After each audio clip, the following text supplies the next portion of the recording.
309. I'm Sylvie Bay, KTRS News, the talk of St. Louis. Hey, it's Jill Farmer for Premier Heating and Cooling. When winter hits St. Louis, your furnace doesn't get a day off. And if yours is older, it may be running nonstop and still not keeping you comfortable. Winter has a way of exposing weak links. You're probably paying more and getting less. Or if your home never quite feels warm enough in the winter, your furnace may be telling you something else, especially if it's been around for a while. That's why I want you to call Premier Heating and Cooling. Their technicians go through 5 years of training beyond industry standards. It's Premier standards. Heating your home shouldn't feel like a struggle. Older furnaces work harder and use more energy. If you want lower energy bills and better heat, it's just all around smarter to consider a new furnace. And yes, Premier offers financing, which makes upgrading a whole lot easier. So whether you need a tune-up or you're ready for something new, make your winter a lot more comfortable for your home or your business. Call 636-916-1122, premierheatingcooling.net. Comfort you can count on.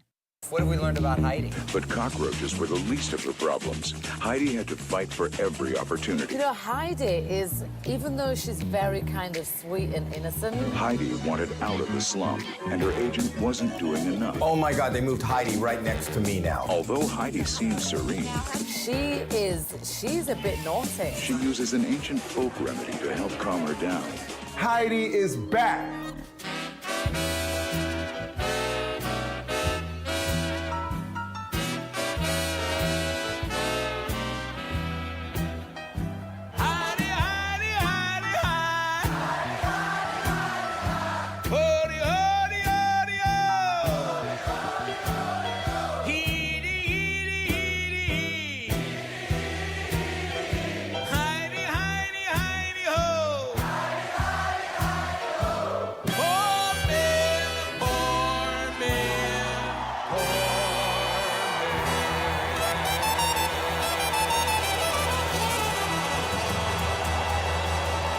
What a difference a week makes. The garage here at Westport is full.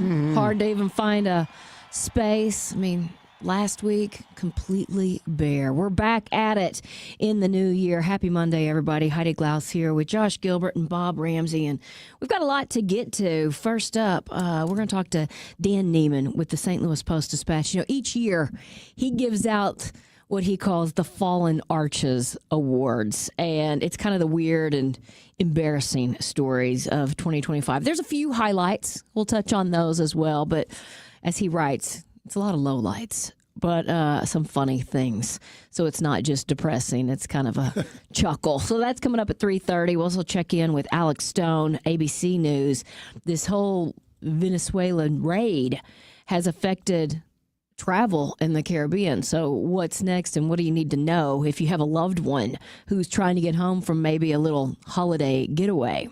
Is it true, was Leo stuck in St. Bart's and couldn't go to the Critics' Choice Awards or something? He was at the Critics' Choice He Awards. was? I heard there was a snafu. And He was there. He did not win, and I'll have more in the entertainment report as far as that goes, but he was there. I have a friend named Luis who called me. He was stuck in Puerto Rico.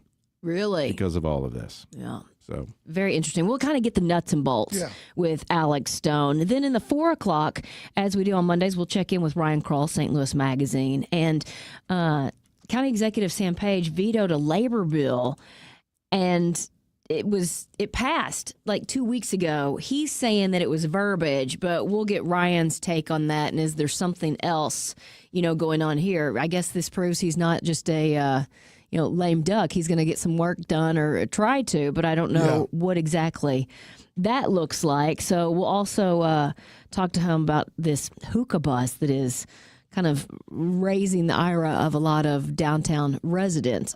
Never even heard of the hookah bus. I've heard of different hookah bars. What is? I don't know what that is. It's like the fancy little smoke. Yeah, but I guess there's a bus that takes people around town or to different places, and it's been parking illegally. I've seen cannabis buses. Really? And they'd be parked, not here in St. Louis. I saw them in Nashville. And they'd be parked in an alley, and then you go into the bus and you smoke, and then whatever, you come back out. Never. So this bus is where you go smoke a little hookah and then come out? I don't know why you wouldn't just go to a hookah bar. Because there does seem to be a handful of them anyway, we'll talk to Ryan about this story. We'll also talk with Don Mahalik, ABC law enforcement contributor. What went into the planning of Operation Absolute Resolve, this whole, capturing the Venezuelan president? I mean, it had to be a very detailed, very, you would think, practiced kind of take. So we'll get the insight with him. We'll talk a little sports with KTR Sports Director Brendan Weesey because Mizzou has another quarterback. We'll see if there's some excitement there. And Mizzou basketball got a big win, kind of a shocking win over Florida. Well, I wasn't shocked, but I think the shock hit relative to the way Mizzou played against Illinois. Yeah. And because it was almost a blowout with Illinois. I think you have to understand, while, there are things there are traits and trends that are threads through the season, each game's different. And matchups and preparation and all those sorts of things matter. Very true. And playing at home is a big deal. So we'll talk a little bit about that and what else is going on in the world of sports. And then in the 5 o'clock, we'll bring in our friend, St. Louis University law professor, also our KTRS legal analyst, on this whole Venezuelan thing. And is it legal? I mean, can we just kind of take another country's president and charge him with something? And what's next? So several questions for Greg and the Willard. fact that he'd had a bounty on his head, if you can't arrest him, why would you put a bounty? Yeah. It's very confusing and very technical and detailed. And does this open the door for this to happen with other countries? And how do we run a country? I know President Trump has said that, we will run it for now. Well, don't we have enough going on here in the States? How do you run a country sitting here? Yeah, once you make that move, run the country, okay, sounds good. And if you say you're not going to do it, you've created a vacuum at the top. Yeah. So it's very prickly. But Marco Rubio is saying one thing on the shows, and then Donald Trump is contradicting him afterwards. And I didn't see that.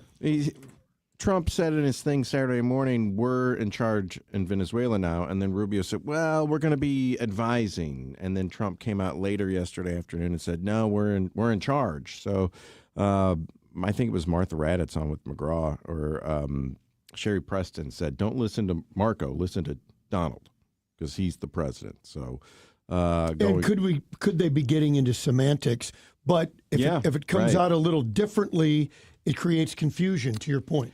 I have a question for Greg Willard, and it's more domestic. Why the Southern District of New York? Why is Maduro in New York City and not Washington, D.C.? The courtrooms were all filled up in Hillsborough. So we couldn't get him down there. Right. Yeah, we'll take him. That is an interesting question. How do you know when you're, taking someone with no true ties, but maybe was the, drug kind of, I don't know the right terms here. Is it cartelling? Is it distribution? Whatever he's accused of. Did that take place in New York? So Saturday morning, I was doing the yard sale, and this obviously had happened before that, but we were doing a lot of news cut-ins. I texted Greg, and as of Saturday morning, he said that with all the financial things and Wall Street being where it is, that's the where tie. they go. Yeah. Well, it's interesting, and as you can tell, we have several questions for Mr. Willard, and if you do, you can always text us on the KTRS text line, 84126. Did you kind of wrap up the holidays over the weekend? Are you still feeling like it's holidays? Tree down. Okay. Tree down. Tree down. Okay, so Living room's back in order. Yeah. Back in order is the key. I took Finn to a family delayed holiday on Sunday, just down the street at my sister's house. And Delayed because people were sick? No, just because the holidays are the busiest time of year. So even with extended family, you can't get together. So we had a delayed family holiday thing, and my wife stayed behind to catch up on work because she's been off for 2 weeks. A lot of people. I think she was crying when she left the house today. Well, you do kind of get out of that rhythm. Absolutely. It's kind of, you get used to having your slow roll of a morning and the coffee, and then all of a sudden it kind of smacks you in the face. Gotta go. Right, literally. So we came home at about 3 o'clock in the afternoon, Finn and I, and she was on the front porch taking things down. Oh. She said, you should be thanking me. And I said, well, I agree with her. You know, you didn't give me any warning. You know, it's not even the epiphany yet. Oh, that's what you're concerned about. Yeah. You know, give me 12 full days of Christmas. You're so pious. Yes. The trees are still up inside. But I think she even took the tree skirt. Are they decorated or just the plain tree? They're still decorated. Okay. But like I said, the tree and the star is gone. I hope she's going to let you take down the rest since you're complaining about her doing all of this work. Well, you know, I slapped on a pair of gloves yesterday and helped get the big stuff. But she had gotten the process going. I said, I thought you were catching up on work. She's catching up on something. I was going to say, you got to kind of balance it all out. That's a lot of work. So did you do anything else fun this weekend? No. Worked. Yeah. Yeah. At Lindenwood basketball game, they won. Saw our friend Missy doing the women's game. Yeah. Well, she's such a good official. She is. It's when you see really good officials, they stand out. Not because they're drawing attention to themselves, but by the way they run a game and the mechanics of it, and everything goes smoothly. Not letting anything get out of control. If you're just in the stands and not paying attention, you wouldn't even notice. But when you're in the game, you do notice those things. She's great. As the voice of the broadcast team, Bob, haven't you yelled at a few officials over the years? Not all of them are great, Josh. There have been issues. One a year? There have been issues. Like at least within the past 2 years, there have been at least one a year. Well, Maybe once a game. there were a couple of interesting ones. I think the Notre Dame men's coach went after a ref. Whoa. Was that yesterday, Saturday, over the weekend, and had to kind of be held back. Do you It's remember one of those the details? things. I didn't see that. I do not. I was just kind of reading the story about it. The guy probably deserved it. Yeah, maybe. So I didn't do too much over the weekend either. Kind of stayed home Friday night, which was nice. It was more of a relaxing weekend, just kind of going to the grocery store, getting ready for the week, because I feel like, you know, as you said, Josh, the last 2 weeks have just been kind of running around, going other places. You know, you said you went to the grocery store. I went to the grocery store this morning. Oh. I got some sourdough bread Did you get from the Fresh real Time. deal? Yes. Fresh Time. Okay.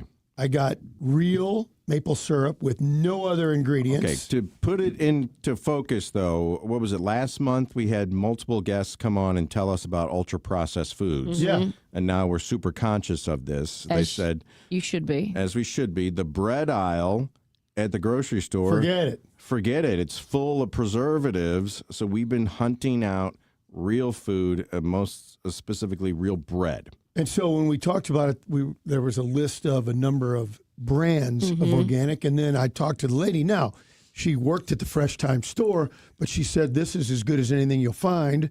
And I got the sourdough version of what they offered, and I will report back.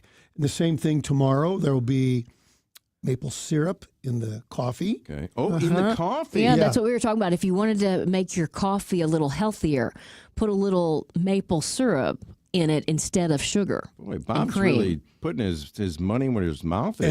And then I also bought some organic spaghetti sauce. Oh, okay. Wow. I like it. Okay. Are you going to put the bread in the fridge? As Sure. Oh, always? yeah. Oh, yeah. Well, especially if there's no preservatives. I was going to say, you it'll better. go quickly. Yeah. Who bought the green bread? Yeah, This is interesting. Is that for Wicked? I'm not a bread and fridge guy, so that is the fact that you are blows my mind still to this day. It lasts forever. We went to Sam's Club because we're on a new diet. Mm-hmm.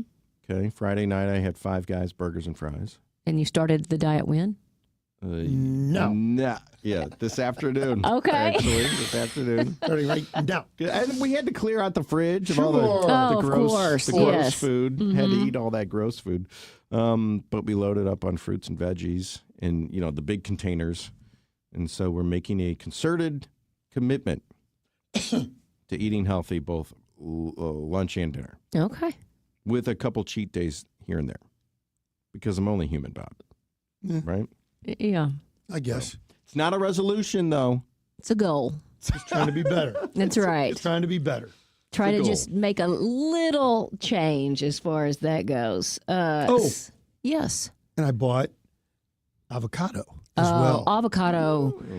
It's so good. And it's one of those healthy foods. They say it's a great way to get your fat intake. If you could eat a couple avocados a week, So you're on track. Instead of sandwiches with tomato, I do avocado instead of tomato. Yeah. So there we go. Well, it sounds at us. delicious. I know. We're off to a great start. I'll tell you, Warren from Byerly RV was in on Friday, and they kicked off their Byerly RV Expo, where you can get some great deals. And even though that is wrapping up today, tomorrow, you're going to find some fantastic deals over the next couple of weeks at Byerly RV because they're trying to get rid of the 2025s and make room for the 2026s. He's got all kinds of new inventory coming in. But we're talking more than 30 brands of new RVs in stock, like travel trailers and fifth wheels and camper vans and gas and diesel motorhomes. And Josh, you were thinking that, you needed to have a truck to pull some of these things, and you don't. You can pull something with even a car, depending on how much weight you have coming behind you. It's really quite impressive. So if you're looking just to get out and kind of dip your toe into the RV world, Byerly RV has something for everyone and for everywhere you want to go.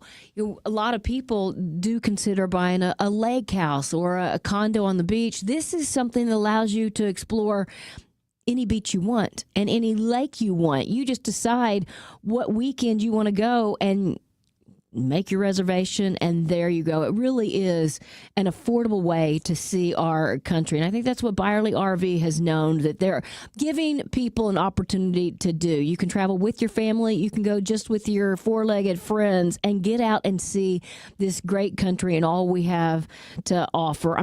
You can be in the mountains. You can be at a beach. You can be at a lake. You can be in the snow if you wish. Byerly RV can help you get there. ByerlyRV.com or swing by the dealership. They're right there at 109 and 44. You cannot miss them. The Mizzou Spotlight is powered by AAA Home Services. Tonight's Spotlight honors our season MVP, running back Ahmad Hardy. Stretch play running right. Hardy hit at the 47, dragging a defender, slips out of a tackle, running room between the hash marks. He's going to go to the 15, 10, 5, house. Touchdown, Hardy. Hardy led the SEC with 1,560 yards and was named the consensus All-American. Hardy is also already re-signed for the 2026 season. Brendan Weesey for AAA Home Services, a local family-owned American Standard heating and air conditioning platinum dealer that's been optimizing indoor air quality for 55 years. Temperatures are dropping. Now's a great time to have AAA service your furnace, replace the filter, and reset your humidifier. And if you need a new furnace, they'll give you a fair and honest estimate on American Standard, voted #1 by Consumer Reports. Call AAA Home Services at 636-397-3200. Online at AAASTL.com. Call AAA. We're on our way. Looking for a new kitchen or bath? Call me, Anne-Marie Boges, the co-host of the Inside Out Show and owner and designer at Anne-Marie Design Studio. Visit our website at annemariestudio.com. We can help make your dream space into a reality. We're a fine kitchen and bath boutique located in Wildwood. We do it all, from design to bid to installation too. Call us today at 636-821-3395 or go online at annemariestudio.com. Let's make your dream kitchen or bath a reality with Anne-Marie Design Studio. We sell siding, windows, doors, and decking by the truckload. My name is Julius Krasanik, celebrating 53 years in this business. Our company is Wholesale Siding Depot, and our seasoned customer service group has over 200 years of combined siding, window, door, and decking knowledge. My grandson Elijah says, "Are you kidding me?" The brands that we sell are durable, maintenance-free, and energy-saving. Featuring Anderson, CertainTeed, Viwinco, Provia, Masonite, TimberTech, and others, offering the best selection of styles and colors available in this industry. And better yet, our prices are wholesale every day. Last, our Peace of Mind initiative also includes a free contractor referral service to take care of your installation concerns or needs. You are just one click away from keeping it local, family, and professional. Please visit WSDepot.com. That's WSDepot.com. Kuna Food Service has been the trusted food supplier in the Midwest since 1918. For over 100 years, Kuna Food Service has been distributing the highest quality food products to some of your favorite restaurants while delivering superior customer service. When a restaurant puts their trust in Kuna Food Service, they get a team that truly cares about their success. That's why at Kuna, they like to say, they're big enough to handle it, yet small enough to care. Check them out online at kunafoodservice.com. Mom, what do you always say? There's nothing sadder than jewelry that sits in a drawer. That's why we are proud to offer jewelry repair on site at Newssetter's Fine Jewelry. We know that your jewelry is important to you, and we take that part of our job very seriously. Visit us at Doherty Ferry in Big Bend or learn more at wowdiamonds.com. You're listening to the Heidi Glaus Show with Josh Gilbert and Bob Ramsey on the Big 550 KTRS. It is 3:30 on this Monday afternoon. Captain Paul, it seems like more people at work, more people on the road. What are you seeing? Well, Heidi, there's definitely more volume, but we have no major issues right now on the roads. On southbound Lindbergh at McDonald, there's a stalled vehicle blocking the two right lanes. 55 South is running slow from Gasconade to 4500 South Broadway. Two eastbound lanes of 44 are closed from Kings Highway to 39th Street until 6:30 this evening for road work. And one lane of 370 is closed eastbound between 270 and the Discovery Bridge until 9 o'clock this evening. From the KTRS Traffic Center, I'm Captain Paul Kopsky on the Big 550 KTRS. And now, KTRS weather. I'm First Alert 4 Chief Meteorologist Steve Templeton. A nice break from what is typically cold winter temperatures. Instead, our low of 47, that's above the normal high of 40 for tomorrow. So 47 in the morning, sunny skies, a high of 60. The record is 73 from 2008. So no record, but still a mild day with sunshine. Wednesday, partly to mostly sunny, another high right around 60. That's the latest from the First Alert 4 Weather Center. I'm Chief Meteorologist Steve Templeton for the Big 550 KTRS.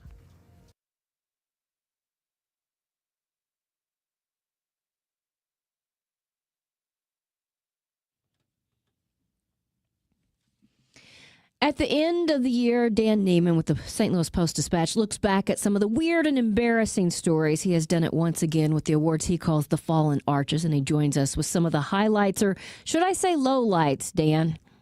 Let's call it medium lights and just cover all the bases. All right, I like that. Let's start with the good, because there were a few good things that you point out. 2025 looked like it was just the year from heck. But if you like sports, we did have a couple of winning sports teams. You may forget, but the Battlehawks actually made it to the playoffs last year. Oh, I did. The Battlehawks are the St. Louis UF whatever football team. Yeah. I can't remember what they are. UFSXL. Let's go with that. XL, that's right. Yeah, yeah, that's who they are. And the Washington University women's soccer team won Division III national championship for the second year in a row. Love that. And my favorite sports story of the year is a 17-year-old kid at Warrenton High School won the world championship arm wrestling. Oh my gosh! I didn't even know that was a thing. I didn't either. It was in. Good thing this is recorded, right? Yeah, right. They were somewhere far away. It was like Tajikistan or somewhere like that. And he won for his age, 16 to 18-year-old, and his weight class. Wow, that's awesome. A local guy is the best in the world at arm wrestling. Don't you remember the movie Over the Top where it was a Sylvester Stallone would take those two fingers and then that was his key? So Dan, when you're going through kind of trying to find out who you're going to award the Fallen Arches to, is it stories you've written about? Do you go through the archives of the past year? It seems like it'd be a pretty big task. Well, fortunately, I work at a newspaper, so as the year progresses, I keep little notes to myself about stories that might make a good Fallen Arch. I just logged one today about a former city alderman who has to pay a nearly $50,000 fine for various financial improprieties. Oh my! I did see that story. So a lot of what you have written about is a little silly, or maybe doesn't make St. Louis look so good. What sticks out to you? Well, this year or last year rather, more than most other years, I concentrated on politics, which I try not to do because everybody gets upset about politics, as well we should in Missouri and St. Louis. But I found myself asking the question: Are Missouri politicians stupid or are they corrupt? What did you learn? And it came to me that why not both? And when I say Missouri, I mean Missouri and the St. Louis area. These guys are not. They're not really showing off well. the people in politics. So a lot of my favorite ones this year are political. Dan, they call it Hanlon's razor. Don't attribute to malice what you could easily just chalk up to stupidity. Stupidity, yes, absolutely. Yes. That's what's going on a lot here. What? Give me an example though in the area.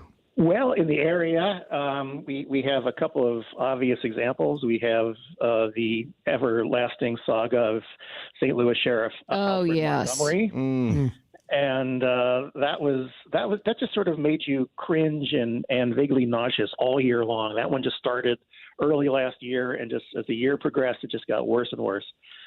And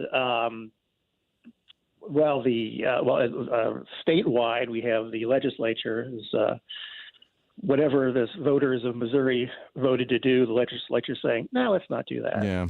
And then we have a couple of perennial, the national people embarrassing themselves from Missouri on a regular basis. Yeah. My favorite fallen arch of the year, since you did ask Heidi, and this one is not political. This one is there was a tanker truck carrying 40,000, not a tanker truck, but a truck carrying 40,000 pounds of ribeye steaks that crashed and on I-44 and burned. And just to me, the whole image of 40,000 pounds of ribeye steaks on fire, I don't know. I find that hilarious. Well, I want to go there. I want to smell it. Yeah. I want to eat it. Dan, I don't find it hilarious. It's my favorite cut. And when I read the story, a tear rolled down my cheek. I'm so terribly sorry. Yeah.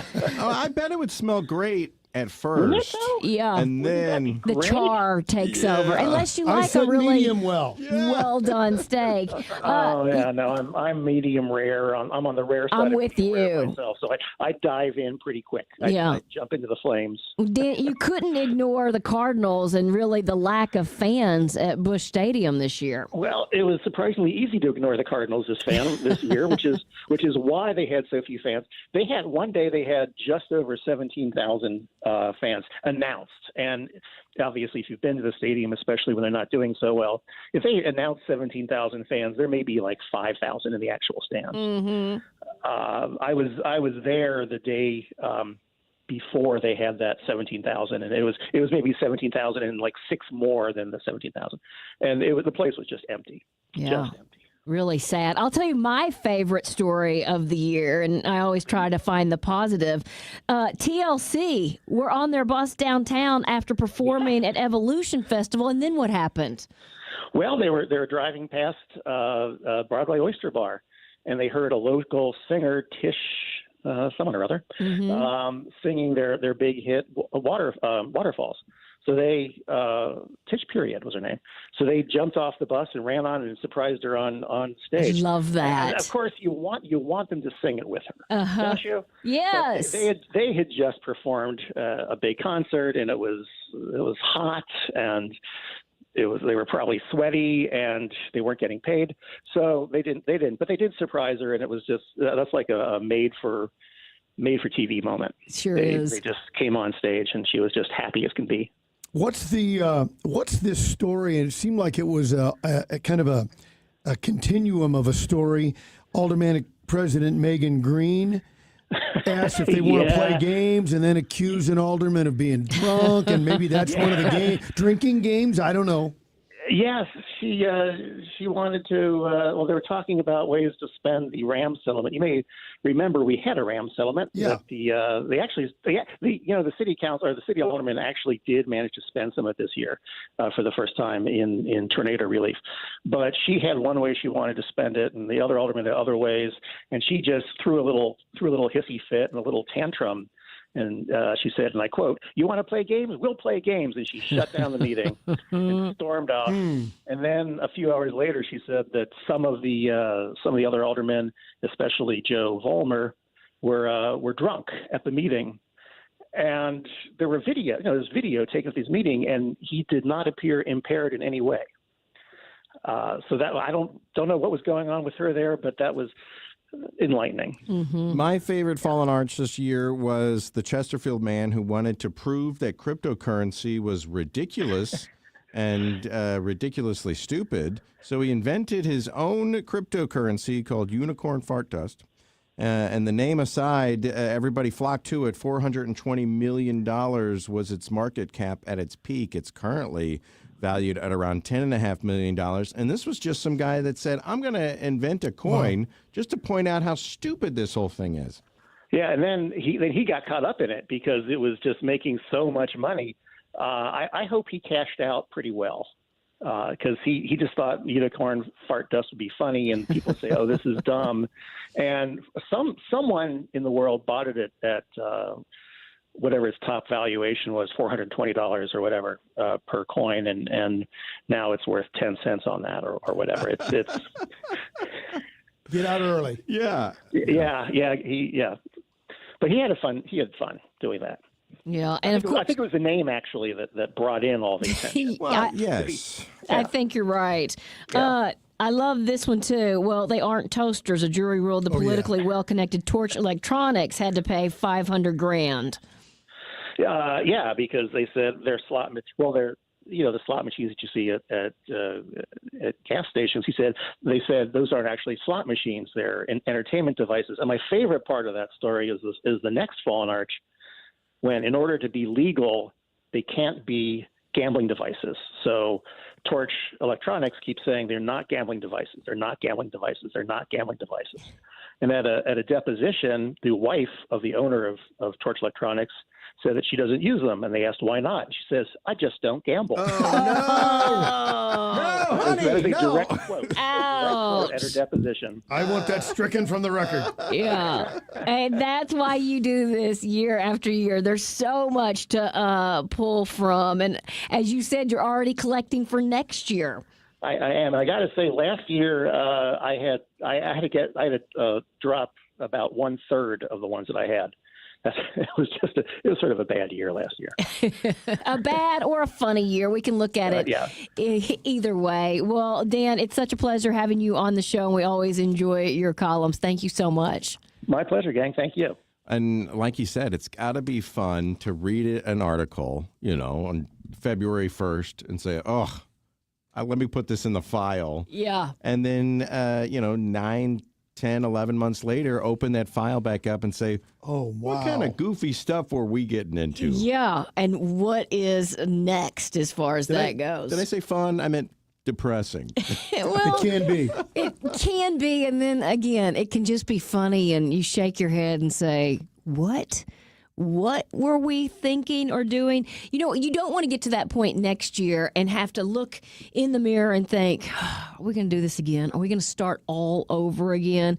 Premier U wants to help you now. They want you to skip the New Year, New You talk because it's not about making a resolution. It's about finally feeling good in your body again. And if you're tired, if you're stuck, if you just feel a little frustrated. Maybe it's your weight. Maybe it's your hormones. Maybe you just don't feel like yourself and you want to kind of have a little more confidence. Premier, you can help because they really take a personalized medical approach to weight management and hormone optimization. And here's some good news.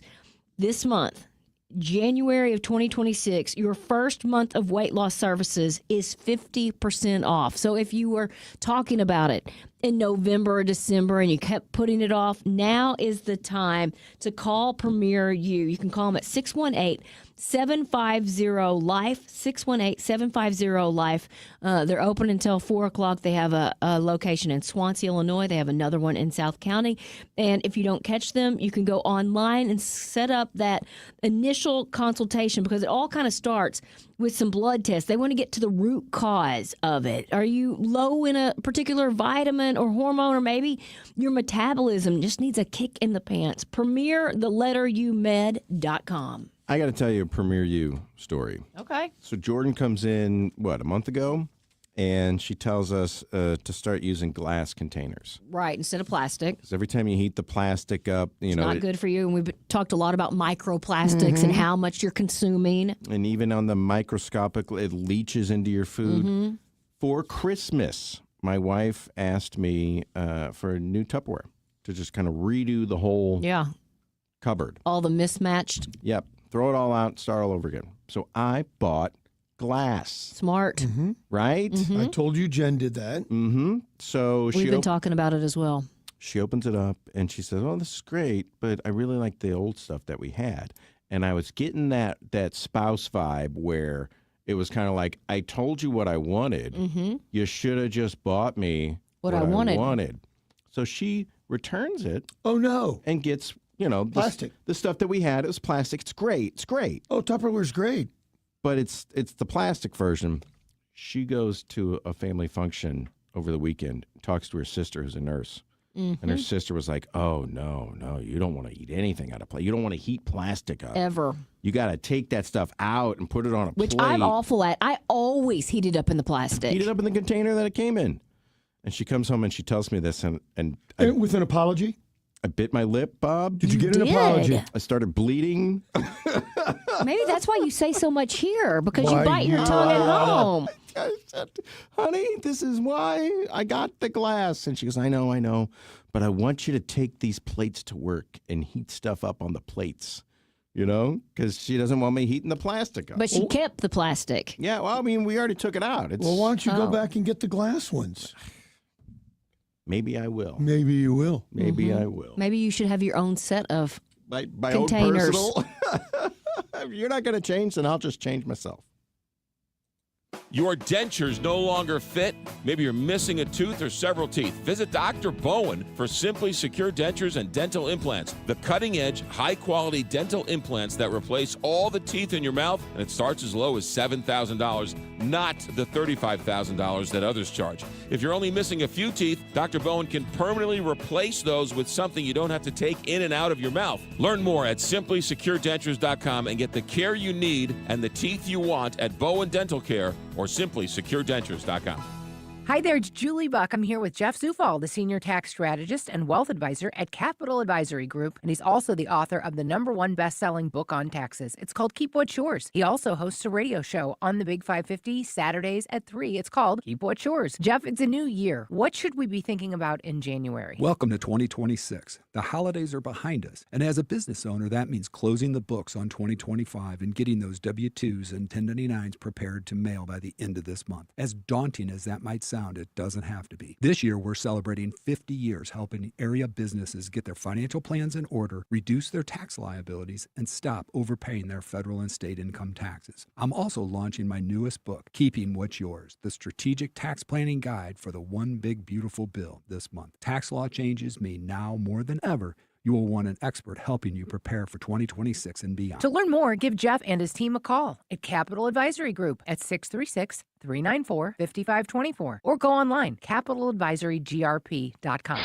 Scott, I have a new word, floornancing. What are you saying, flooring or financing? Actually, both, because at Best Buy Flooring, we have the largest selection of carpet tile, luxury vinyl plank, luxury vinyl tile, ceramic tile, laminate, and hardwood. Yes, and free financing for qualified buyers. 3 convenient locations, North County, South County, and O'Fallon, Illinois. Open 7 days a week, including at South County. Best flooring, best selection, Best Buy Flooring. All right, fall and winter is upon us, and so now you got to close the window to keep the heat in, and that window is a sieve. It doesn't work, it doesn't lock, it rattles around in the wind. That means it's time to talk to my friend and neighbor, Larry Thornton, the owner of the window store. He has been a proud owner of that store for 37 7 years. His son, Joe, and Larry work together to bring you the best in price, selection, and customer service. That's right. They go up against the big boys, and they beat them every single time because they're better price, better selection, customer service is fantastic. They don't stand in the middle of your living room and demand that you buy. They do most of their work with a handshake and a smile. They love to talk to you, and they love to sell you a window or a door. Better pricing, better company, The Window Store. 314-739-0002 or wswindow.net. John Beal Roofing has been proudly serving homeowners and businesses in the St. Louis metro area on both sides of the river in Missouri and Illinois for over 3 generations. A dependable roof begins with a team you can count on, and that's exactly what you get with John Beal Roofing.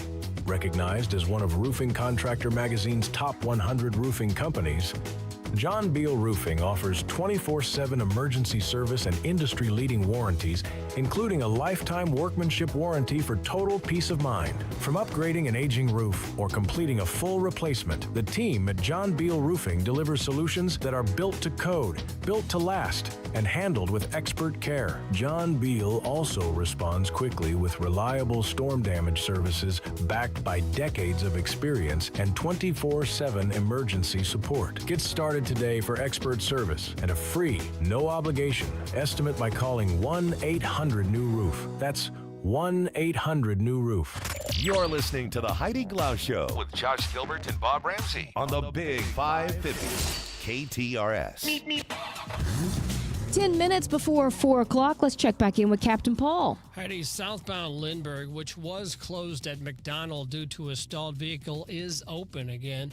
55 South is running slow from Gasconade to 4500 South Broadway, where it's stop and go. 2 eastbound lanes of 44 are closed from Kings Highway to 39th Street until 6:30 this evening for road work. And 1 lane of 370 is closed eastbound between 270 and the Discovery Bridge until 9 o'clock this evening. From the KTRS Traffic Center, I'm Captain Paul Kopsky on the Big 550 KTRS. Well, there is a lot to look forward to in the new year. One of those, at least for me, some great concerts. And, you know, Cardinal Glennon started something a couple of years ago called Glennon Live, and this is a fantastic event that really allows you to learn some of the stories of the patients and the doctors, but it's also a great way for you to see a fantastic artist. And this year, it is Cody Johnson. It is going to be a fantastic event. And what's so cool about it is just by attending, well, you're doing a good thing because you're going to have fun, but you're going to see Cody Johnson on April 18th, and the money raised stays at Cardinal Glennon. So join Cardinal Glennon, Cody Johnson, and local native Alexandra Kay, who is making a true mark on the country world. April 18th, it's an exclusive concert to benefit the Devoted Fund at SSM Health Cardinal Glennon Children's Hospital. It's a one-of-a-kind entertainment experience that, as I mentioned, celebrates the patients, the families, the caregivers of Cardinal Glennon Children's Hospital, which, don't forget, the first freestanding Catholic pediatric hospital in the country. And since the beginning, they've been providing excellence in pediatric health throughout Missouri, Illinois, and beyond. Again, you can learn more at glennon.org. It's Sarah Haynes from The View. Today, stronger immunity and better nutrition are more important than ever. That's why Eggland's Best gives you and your family more. Compared to ordinary eggs, Eggland's Best provides 6 times more vitamin D and 10 times more vitamin E, all helping you to maintain a strong immune system and better overall health. Plus, you get all that farm-fresh, delicious taste. These are no ordinary times, so why choose an ordinary egg? Only Eggland's Best. Better taste, better nutrition, better eggs. Are you 50 or older? This news is for you. The CDC recommends you get vaccinated against pneumococcal pneumonia. Even if you're healthy, your age puts you at risk. People 50 or older are over 6 times more likely to be hospitalized with pneumococcal pneumonia compared to adults 18 to 49. Just one shot can help protect you. Learn more and schedule at vaxassist.com. That's VAXassist.com. Sponsored by Pfizer. My doctor told me my cholesterol is borderline, so I took control with Garlic Healthy Cholesterol Formula. Garlic helps maintain healthy cholesterol safely and naturally. It's odor and taste-free, and Garlic is a world leader in garlic potency. I'm taking charge of my cholesterol with Garlic Healthy Cholesterol Formula, cholesterol's natural enemy. These statements have not been evaluated by the FDA. This product is not intended to diagnose, treat, cure, or prevent any disease. The term natural references only the garlic in the product. Use as directed. You're listening to the Heidi Glaus Show with Josh Gilbert and Bob Ramsey on the Big 550 KTRS.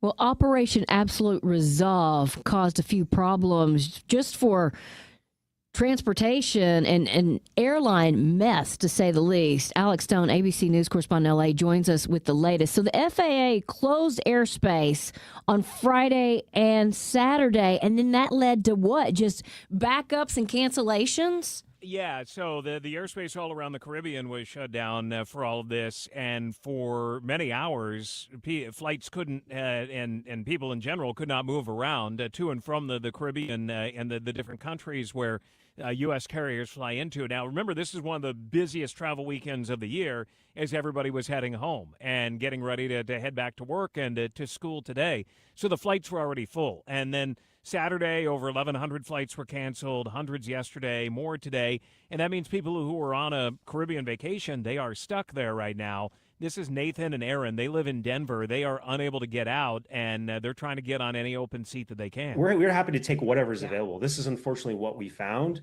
You know, we're not asking for anything, just a place to sleep, right? Like, to stay safe until we can get back to the airport to fly home. I don't think it's an unreasonable ask. They were there celebrating her 40th and still are. Her 40th birthday in St. Martin, which, beautiful area, but they want to get home. They need to get out of there. And United told them they can't get on another flight until maybe Wednesday, maybe Friday. And because this was not the doing of the airlines that they had to cancel the flights, the airlines aren't paying for anything. So hotels are not available, and those that are super expensive. They found one. They're paying $4,000 extra for a hotel that they found. They're angry. They say United told them, well, then, according to them, they said the agent said they could sleep at the airport. Great place to be stuck in, but, I mean, we're just trying to get home, and to expect us to just sleep in the airport for 5 days seems kind of absurd, but, it seems to be the case with airline companies lately. I don't know. So they're not alone. This guy is in St. Lucia with his new wife. They were on their honeymoon. They're from Ohio. They have had to spend an extra $5,000 on hotels and another $2,500 trying to move around flights. Saturday night, their hotel said that they could stay one more night. They made room for them. But then yesterday they were told, you got to go. We're fully booked. And so they were out looking for hotels. He says people are now chartering boats to go to other islands where they can find flights. Kind of hard to understand this guy and the connection, but listen to this. I've heard that Dominican Republic has more flights going to the U.S. Than what we have here. There's only a handful of flights on St. Lucia with it being such a small island. So people are chartering these boats. They're trying to go wherever they can, him to the Dominican Republic, others to Puerto Rico where there are a lot more flights. But the airlines say they're flying, but all the flights were already full, so they got to wait until there are open seats. The one outlier is American Airlines.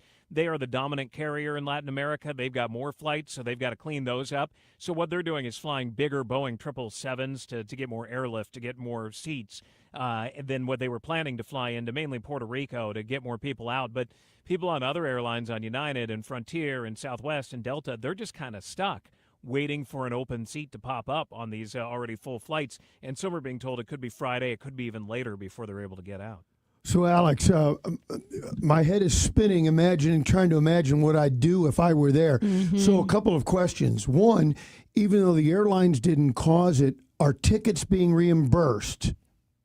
I guess if you tell the airline, I'm not going, but these people want to go. So unless they're able to buy another ticket, but there's really nothing to buy at this point because they're trying to move people around. So people are keeping their original ticket. They're just hoping that their airline can get them on something earlier.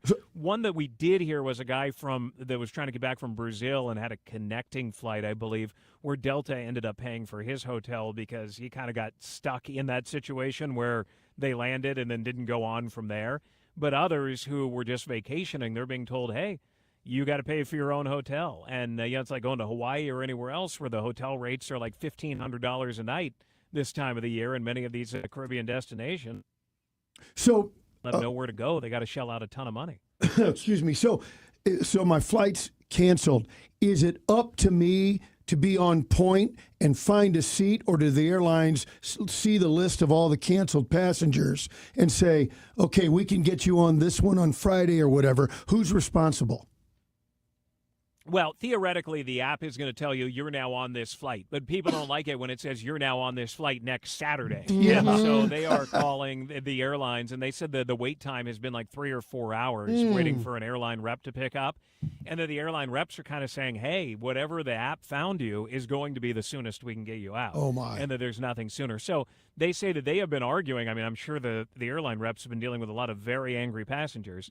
But also look at the airlines. What are they supposed to do? Yeah, American, because they have so many flights to Latin America, they're flying in bigger planes. But not every airline can do that. Southwest and Frontier and others don't have bigger planes. They have one type of plane, and that's all they can fly. And they can't get more flights in there. So it's just kind of the way it is, and now they're stuck. And I assume the FAA can't really do anything. I mean, they created this mess, but there's nothing they can do.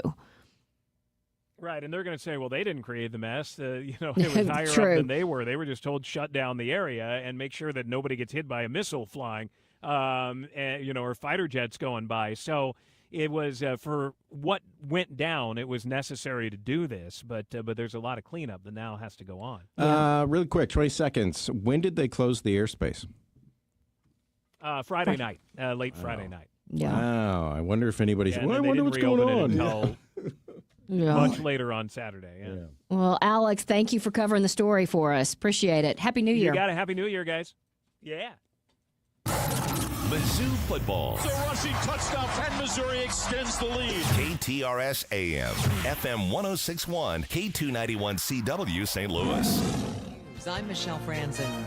A defiant Nicolas Maduro appeared in federal court. He and his wife pleaded not guilty to drug trafficking and conspiracy charges after being captured by U.S. forces in Venezuela. ABC's Aaron Katursky is in Manhattan. Maduro's back in jail in Brooklyn, and he's going to remain there until at least March 17th. That's his next court appearance.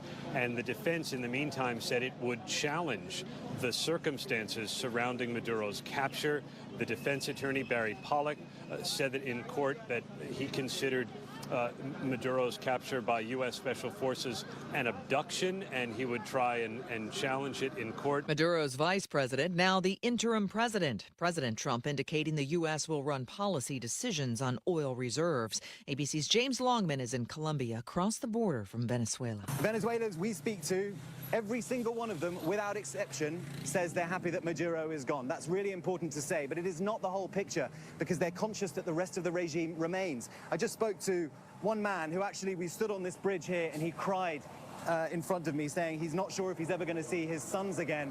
But he was very, very circumspect. He didn't want to go into too much detail because he knows Maduro's regime lives on. Secretary Pete Hegseth says Senator Mark Kelly, the former Navy pilot and astronaut, is facing disciplinary action for appearing in a video, reminding service members not to carry out illegal orders. A formal censure letter from the defense secretary accuses Mark Kelly of undermining good order and discipline in the military, amounting to conduct unbecoming an officer.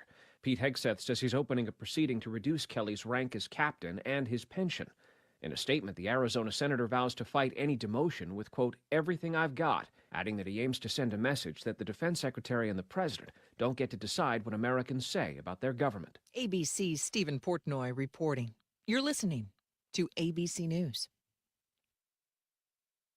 Between all the holiday parties, weekend tailgates, and family get-togethers, we've been overindulging a little more than usual over the holidays. But now, we are starting the new year off on a healthier note by taking Active Liver supplements from New Nordic every day. Active Liver contains a powerful blend of turmeric, milk thistle, and globe artichoke extract, all natural ingredients that help protect the liver so that it can protect you from toxins. It's like giving my body a daily detox. I've never felt better, and my energy is through the roof. And my doctor is already impressed with how much better my numbers are looking. So if better health, more energy, and detoxing your body are some of your priorities this year, get Active Liver today and start the year off knowing you're giving your liver some well-deserved relief. Active Liver is available online at Amazon or NewNordicUSA.com. Or pick some up today at your local CVS, ShopRite, Meijer Grocery. Are now available at Wegmans. New year, new you, new Nordic.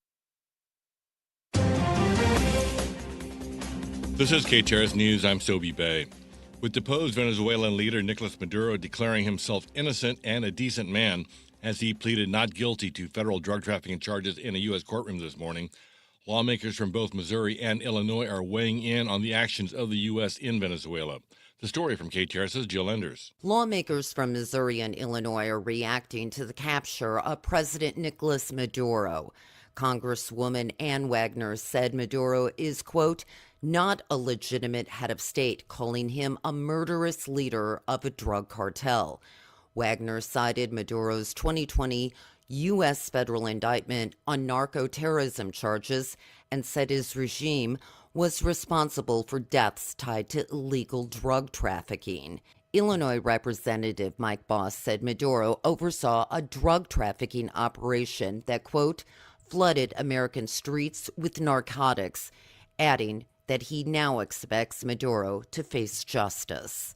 Jill Enders, KTRS News. Demonstrators gathered Saturday at Forest Park and on the Tam Avenue overpass on Sunday to voice their opposition to the capture of Venezuelan President Nicolas Maduro. The protesters also called for the impeachment of U.S. President Donald Trump. They said the operation is another needless military intervention by the United States. Meantime, Venezuelans who live in St. Louis came together yesterday to support the actions of President Trump. They met at Amazing Arepa Bar on North 14th Street in downtown St. Louis. The establishment serves authentic Venezuelan food, and the people at the restaurant waved Venezuelan flags while celebrating the removal of President Nicolas Maduro. More than 50 nations, including the European Union, do not recognize Maduro as the legitimate leader of Venezuela. Police are looking for a gunman in a deadly shooting in Jennings. St. Louis County police officers responded just before 2:30 this morning to the 2000 block of Switzer Avenue to find a man with gunshot wounds. He was pronounced dead at the scene. A deadly shooting as a woman drove a stolen car at an Illinois state trooper.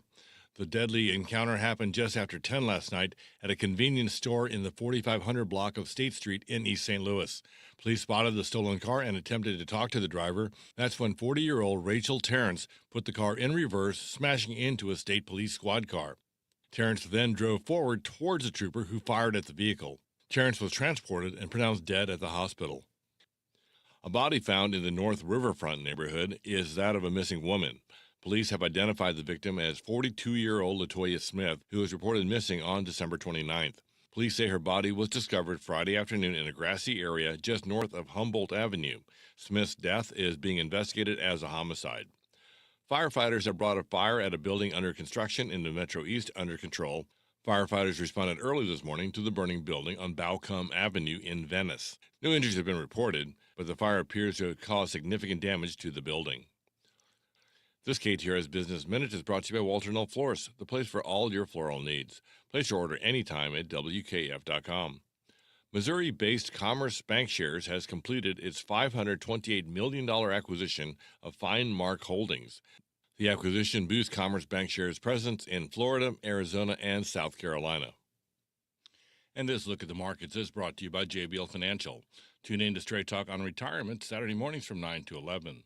Wall Street at the close today, Dow Jones jumped 595 points up to 48,977. S&P 500 is up 44 points to 6,902. NASDAQ up 160 to 23,395. Now let's check sports and traffic with Captain Paul Kopsky. Sobe, it looks as if Eli Drinkwitz has already landed his transfer portal quarterback in Austin Simmons from Ole Miss. No official announcement is expected until Simmons' run with the Rebels in the college football playoff concludes.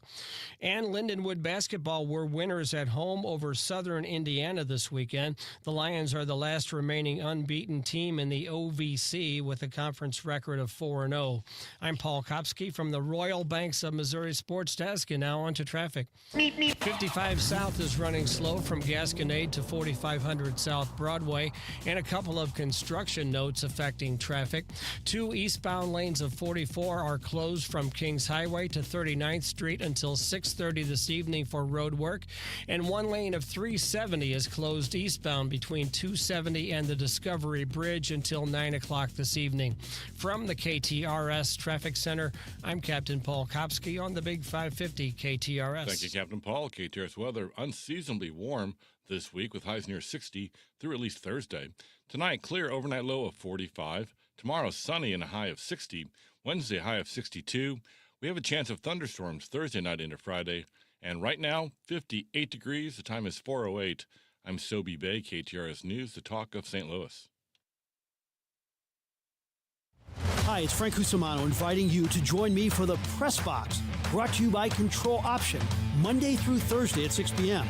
We're going to interview some of the biggest names in sports and have our opening monologue.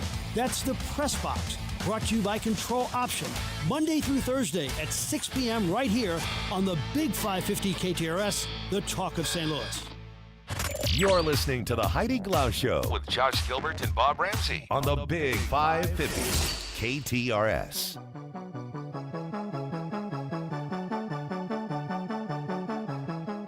Our headlines for this Monday afternoon, January 5th, Steve's Hot Dogs and the Fountain to close Del Mar locations, pivoting forward. Running a business has become increasingly difficult for restaurant owners across the region. You got rising cost, changing consumer spending, and an uncertain economy have forced many to make hard decisions for two well-known spots in the Del Mar Maker District. Those pressures were compounded by last year's tornado, ultimately leading to the closure of their brick-and-mortar locations next week. Steve's Hot Dogs and the Fountain on Del Mar have announced they will close January 10th, just after a year and a half after opening. Now, Steve Ewing is the owner of Steve's Hot Dogs. He said the current economic climate played a major role in the decision. Both businesses had started to see a slight progression before the May 16th tornado hit the Del Mar Maker District, displacing residents and significantly reducing foot traffic. But they said even after rebuilding, recovery in the Del Mar area remains slow. And Ewing and his business partner, Danny Eichenhorst, the CEO of STL Hospitality and co-owner of both restaurants, said the lack of density and ongoing construction challenges made it difficult to regain any momentum whatsoever. So despite the closures, both businesses said that they remain committed to the Del Mar community. Of course, after the tornado, they helped raise funding for other businesses damaged by the storm. They even, their own locations, forced them to kind of shut their doors because they had significant damage. Rather than stepping away, though, they said they are pivoting how they will serve customers, focusing on alternative ways to operate and to grow. So Steve's Hot Dogs plans to start a food truck in March, and STL Hospitality plans to focus on new partnerships, non-traditional dining opportunities. She said more food halls, stadium residencies. We're looking for opportunities to partner with universities. So that's the plan going forward. Well, it's good they're still trying to kind of figure out the Rubik's Cube of it to stay in some sort of business. That's good. They still have their brick and mortars, the one there close to SLU's campus, the Fountain Locust, which has taken me so long to discover, but it's so good. And then you've got Steve's Hot Dogs, has a couple places as well, including out at the district. So the Fountain on Locust, normally ranked the best bathrooms in St. Louis. Mm-hmm. Bob? Locust, is that north of Chaffetz Arena? Yes. Yeah, okay. It'd be hang a right? From what? You go north and right. Oh, okay. Right? I'm going to say it's closer to the city. Yeah. So, down to the right. Yes. Okay, I got you. By the police station, I think. That direction. Okay. Yeah. The arch Down direction. That's kind of an easier place. Why you would say police station is... It's the police station's on Locust, isn't it? Who knows that? Remember the Pepper Lounge? Of course. Yeah. Yeah. It's over there. Mm-hmm.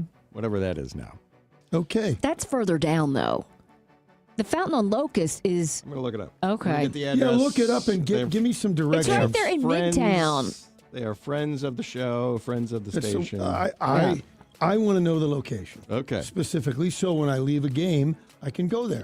The soup, they have a dill pickle soup. Oh, Bob. That is so delicious. You would love the shakes, the boozy shakes. Yeah, the boozy shakes are good. The sandwiches are good. Yes. It's all delicious.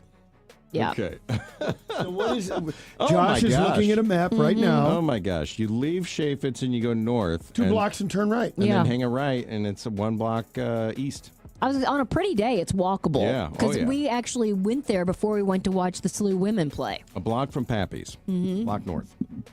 I'm in. Done.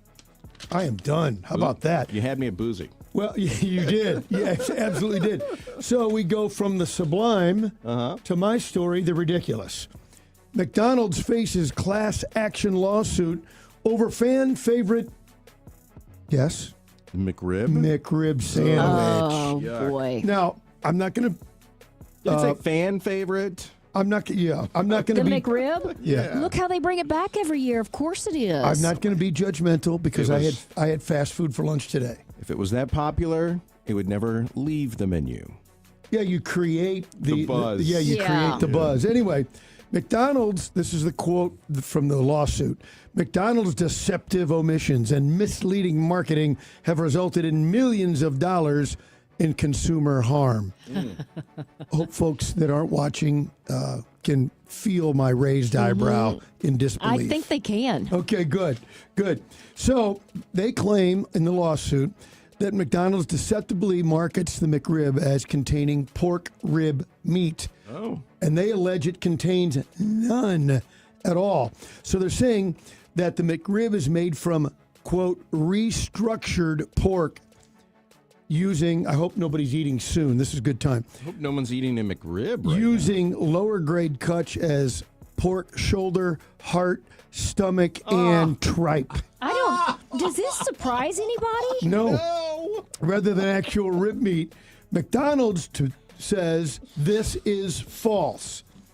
Having said that, the filing notes that the pork rib meat, including baby back and spare ribs, is considered a premium product.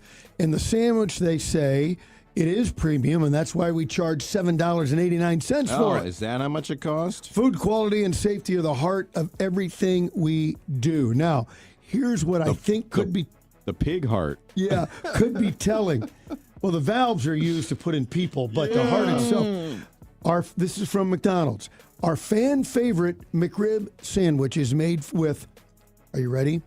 100% pork sourced from farmers and suppliers. That doesn't answer any of the questions. So I think McDonald's may have some splaining to do. On the other hand, how are you damaged? Yeah. Get a Big Mac. That's right. How are you? In a It's going to be a tough one. You can go to court, but what's the damage? Maybe your mind. Yeah. Knowing what you consumed now. Well, if you've ever had a McRib, you were seriously damaged. Already. Yeah. Look at your judginess. It's Judgy bad. Judgerson. It's bad.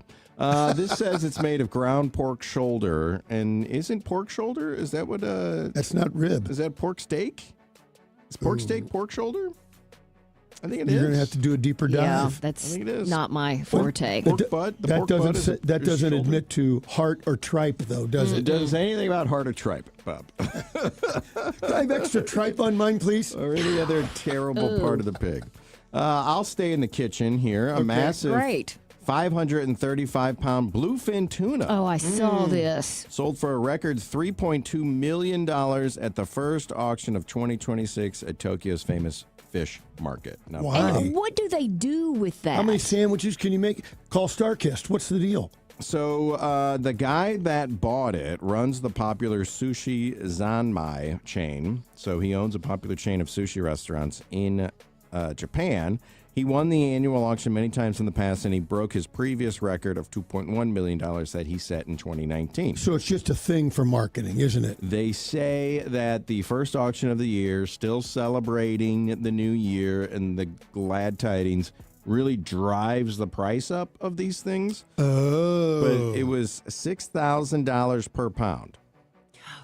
Can you get that back? No. Out of this fish? Except for the marketing part of it. Well, that's what I think it is, because if you couldn't get the money back out, I don't know why you would buy it. And is it but- even that good as far as edible goes? Is it a fatty fish? Like, is it that big? Is that even what you want to serve people? Well, they say the auction started when the bell rang. People filled the floors looking at, it wasn't just this tuna. It was a bunch of tuna out there checking for color, texture, fattiness while walking around the rows and rows of tuna.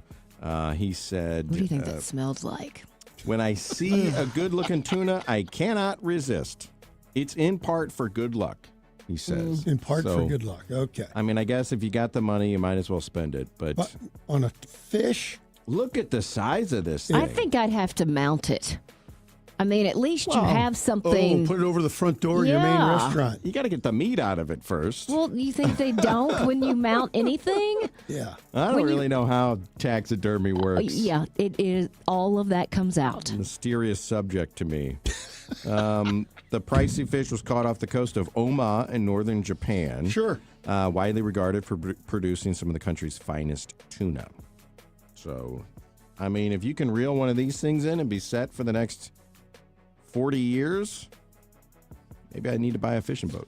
Oh, is that the new Josh? I don't think this is the get rich quick. I'm going to say by the time you, head over to Japan. Could you see Josh on a trawler? With the hat and Remember the scene in Forrest Gump where he reels in his first catch, and it's a boot and a hubcap. That's me. Yeah, I only caught maybe 5. I was going to say we come and visit him and he does just like Forrest Gump. Heidi and Bob jump off the boat. Wow. You know what? You're better off spending your money with Dalco Home Remodeling, I think, especially if you have a project on the horizon, because Dalco Home Remodeling can really do a little bit of everything depending on what you need. They can help with your roof, and Lord knows you don't want to wait too long on a roof, like too long where you see the dripping. You want to get somebody out, and if it's, if you've had that roof for 15 years, maybe it's time to just kind of get up there and check it out. Not you per se, but somebody who knows what they're looking for, and Dalco Home Remodeling can help with that. They can also replace your windows and your doors, whether it's a French door or sliding doors, or even that beautiful front door. That really changes the look of a home. So if you're wanting to you're bored by something, you think, I just need to do something different, Dalco Home Remodeling will help you change that front door and change the look of your home. Dalco's been around for more than 50 years, family-owned and operated the entire time. So check them out online, DalcoHomeRemodeling.com. You can see some before and afters. By the way, they'll also redo your bathroom if that's something that's on your list. You can also call them today at 314-298-7300. Coming up, we're going to talk to Ryan Krull and some of the stories he's covering for St. Louis Magazine.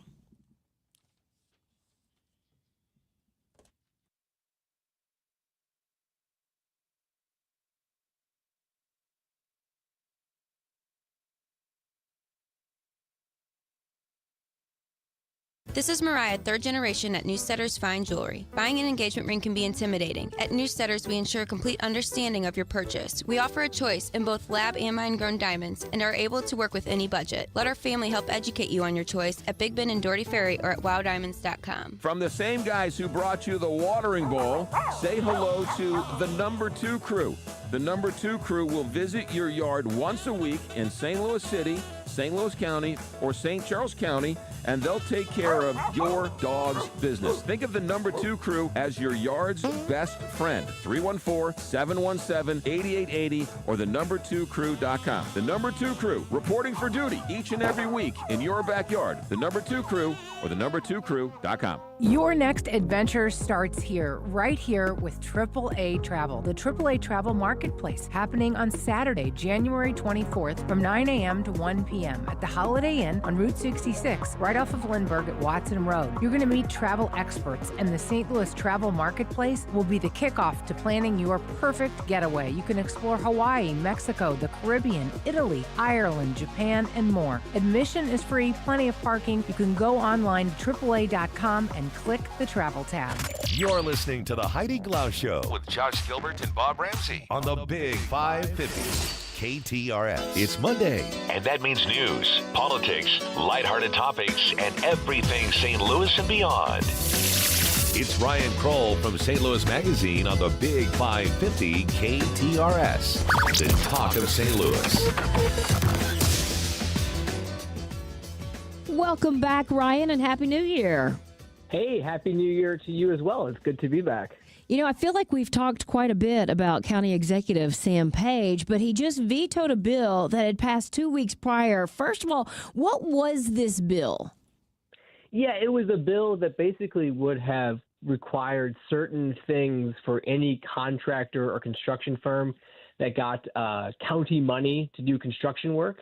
It would have required that the project basically included some kind of like apprenticeship program in it. So if it was, a carpentry project, some percentage of the work needed to be done by apprentices, or if it was electrical work, some percentage of it needed to be done by apprenticeship folks.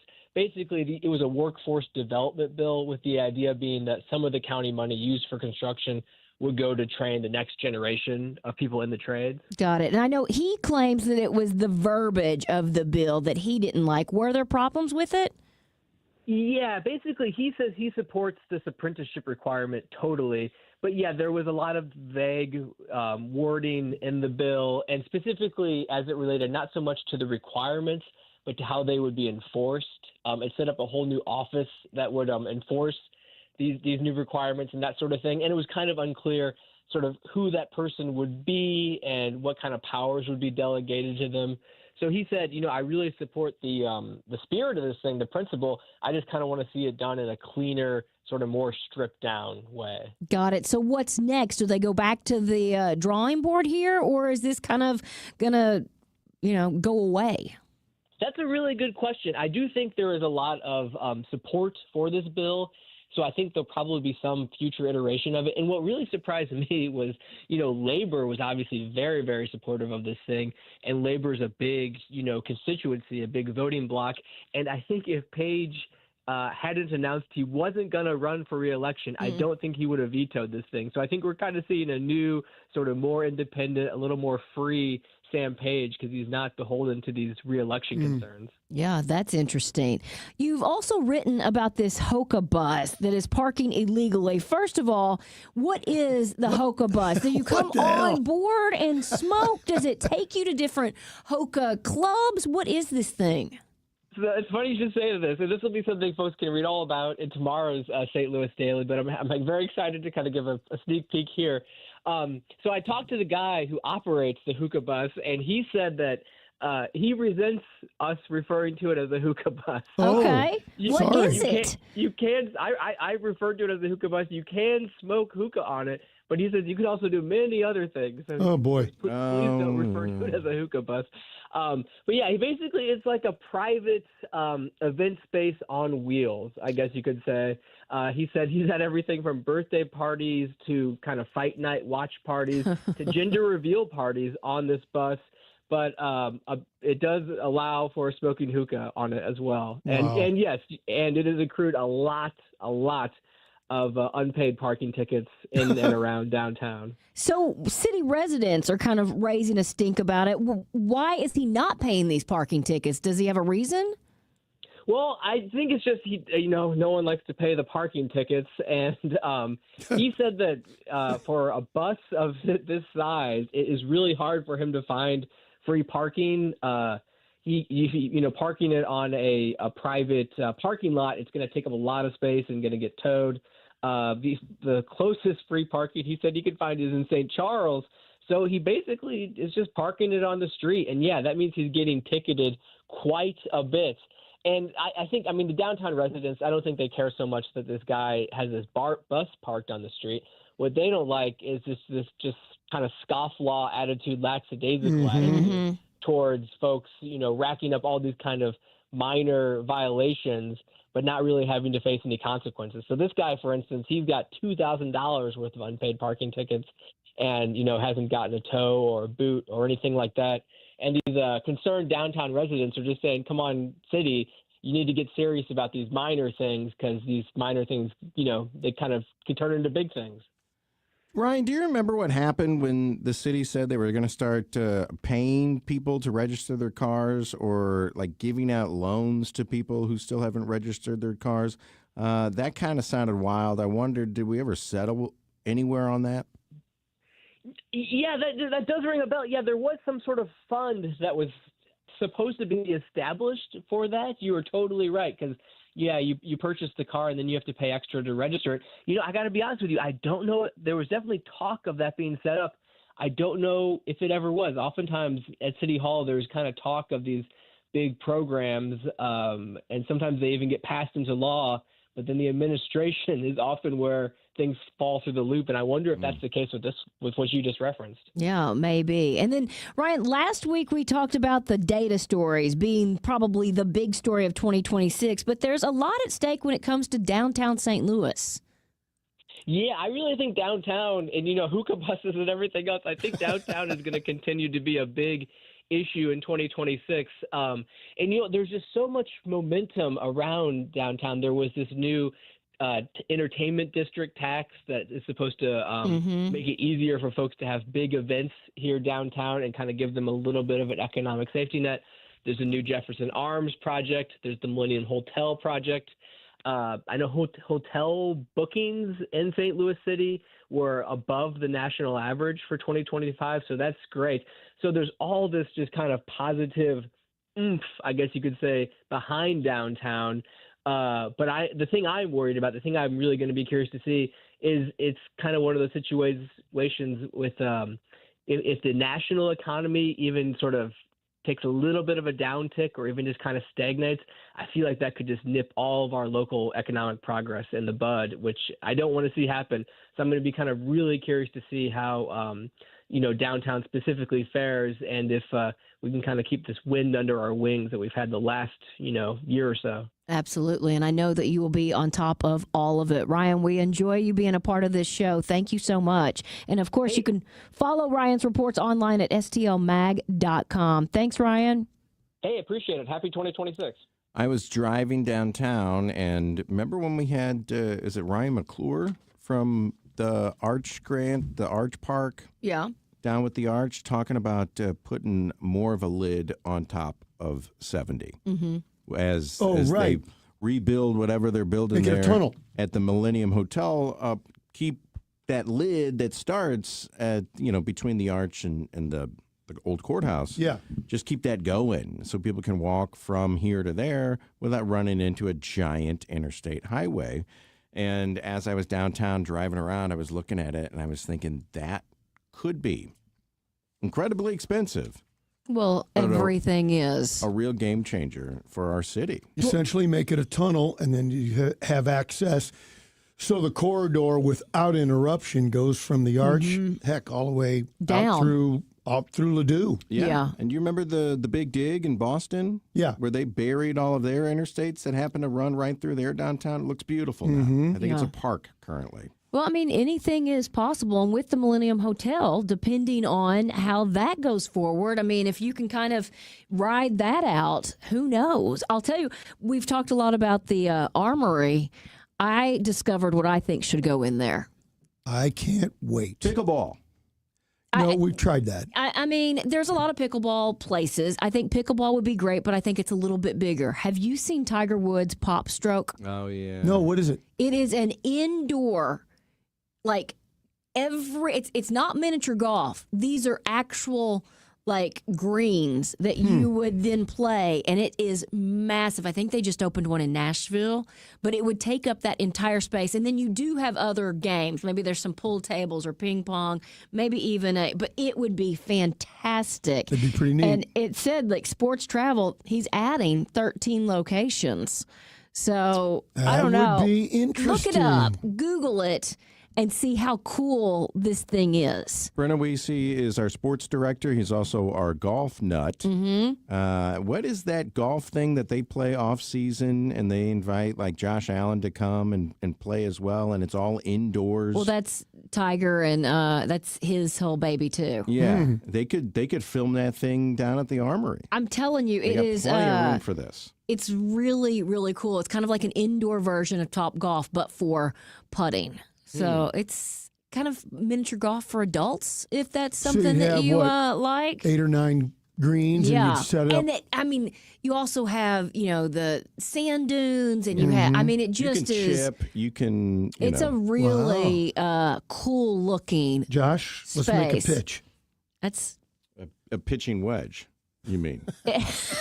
So you're not in that. You're all for still the pickleball. I think the indoor pickleball And pickleball and tuna. Okay. Well, I guess you can travel to other places then to experience Pop Stroke, like I mentioned, Nashville. And whether you want to stay here in the States or if you want to go abroad, Altair Travel and Cruises can get you there, and they can help you make the most of it. I got to say, my little ones, my godchild and her big sister, they're at Disney right now. Ooh. And the pictures are amazing. I mean, they are just making memory after memory. And that's what Altair Travel and Cruises really helps you with. You don't have to spend time Googling all of the places you want to go. Just set up an appointment at Altair Travel and Cruises and sit down with a true expert who has been there, who's done that can help you navigate things differently so all the pressure isn't on you, just making those memories. Altair Travel and Cruises, 314-968-9600. You can also check out some of the featured destinations online, altairtravel.com. 433, Captain Paul, how's traffic moving along? Heidi, the roads are pretty quiet right now. We are accident-free. On 370 east at 94, there's a stalled vehicle in the right lane. 55 south is running slow from Potomac to 4500 South Broadway. 64 west is crowded from Kings Highway to Hampton. And 2 eastbound lanes of 44 are closed from Kings Highway to 39th Street until 6:30 this evening for road work. This traffic report is brought to you by Neighbors Credit Union. If you're ready to upsize, downsize, or first-time home buy, turn to the team at Neighbors Credit Union.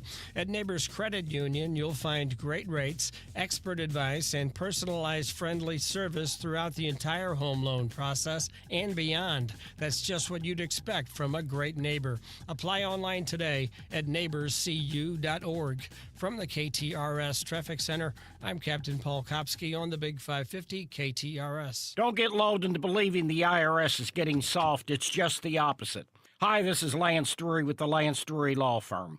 We are being told by IRS collection officers that their higher-ups are demanding that they get more aggressive than ever. So don't ignore them any longer. Level up. If you have unfiled returns, unpaid taxes, levies, or liens, call me, Lance Drury, today and let me get between you and the IRS. I'll protect your rights. At the Lance Drury Law Firm, our practice is focused 100% on fighting the IRS. Remember, IRS problems are legal problems, and they need to be handled by an expert attorney who's done it for decades. So call the Lance Drury Law Firm today. We're local. Our office is right here in St. Louis. Call 314-260-6120. Visit Lance, DRURY law.com to schedule your free consultation with your local tax resolution law firm. The choice of a lawyer is an important decision and should not be based solely upon advertisements. Way back in time, if you had a leak in the roof of your hut, I imagine you had to find a tree close by, scale it, and then jump and hope you could get up there and see what was wrong. Then came the advent of the ladder. There was an easier way to get up there and see if something was wrong. And with modern technology, we finally get around to the drone. Now, the folks at Allen Roofing use those instead of trees and ladders. Send a drone up, find out if there's anything wrong with your roof, get some pictures, go over it with you, and see if there's a problem, how bad it is, what they could do, what it'll cost. Or if everything's just fine, they will tell you that too. Boy, it's so nice we don't have to climb trees to look at our hut. Allen Roofing, embracing technology and doing quality roof repair, siding, gutters, everything for the outside of your home. Just ask Gronk. He was one of the first customers. It's Allen Roofing. Find him online at aroofing.net. Hey, it's Jill Farmer. New year, new fitness goals and resolutions. But what if getting stronger didn't mean living at the gym? At 20 Minutes to Fitness, you can build real strength and bone density with just one 20-minute workout a week. This isn't crowded gyms or endless reps. You work one-on-one with a trainer using scientifically proven strength methods. Each major muscle group is taken safely to deep fatigue in just a few minutes. And then your body rebuilds the rest of the week. That's where the results happen. It's perfect if you're starting fresh, coming back from an injury, or worried you've waited too long. They're staffed by health professionals, managed by a physical therapist, and clients range from their teen years all the way up to nearly 100. Doctors even recommend it to improve bone density, blood pressure, and overall strength. If you're using GLP-1 medications like Ozempic or Wegovy, this is one of the best ways to protect and rebuild muscle. No memberships, no crowds, just appointments, personalized training, and real results. Your first session is free. now celebrating 24 years in Chesterfield and Clayton. 20 Minutes to Fitness. Make this the year strength finally fits your life. When you pay for tree work, you want to be sure you're getting the most for your hard-earned money. That's why you should always use the ISA certified arborist at River City Tree Service in Baldwin, Missouri. Hi, I'm Steve with River City Tree Service, and we've been the go-to tree service since 2008. Tree removal, tree trimming, storm damage, deadwood removal, stump grinding, and more. Give River City Tree Service a call for all your tree service needs at 314-270-8071. That's 314-270-8071. River City Tree Service. And now, KTRS weather.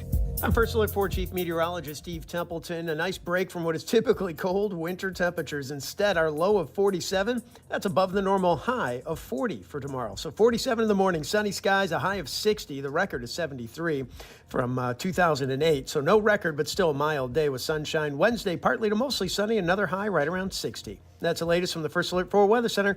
I'm Chief Meteorologist Steve Templeton for the Big 550 KTRS. You're listening to the Heidi Glaus Show with Josh Gilbert and Bob Ramsey on the Big 550 KTRS.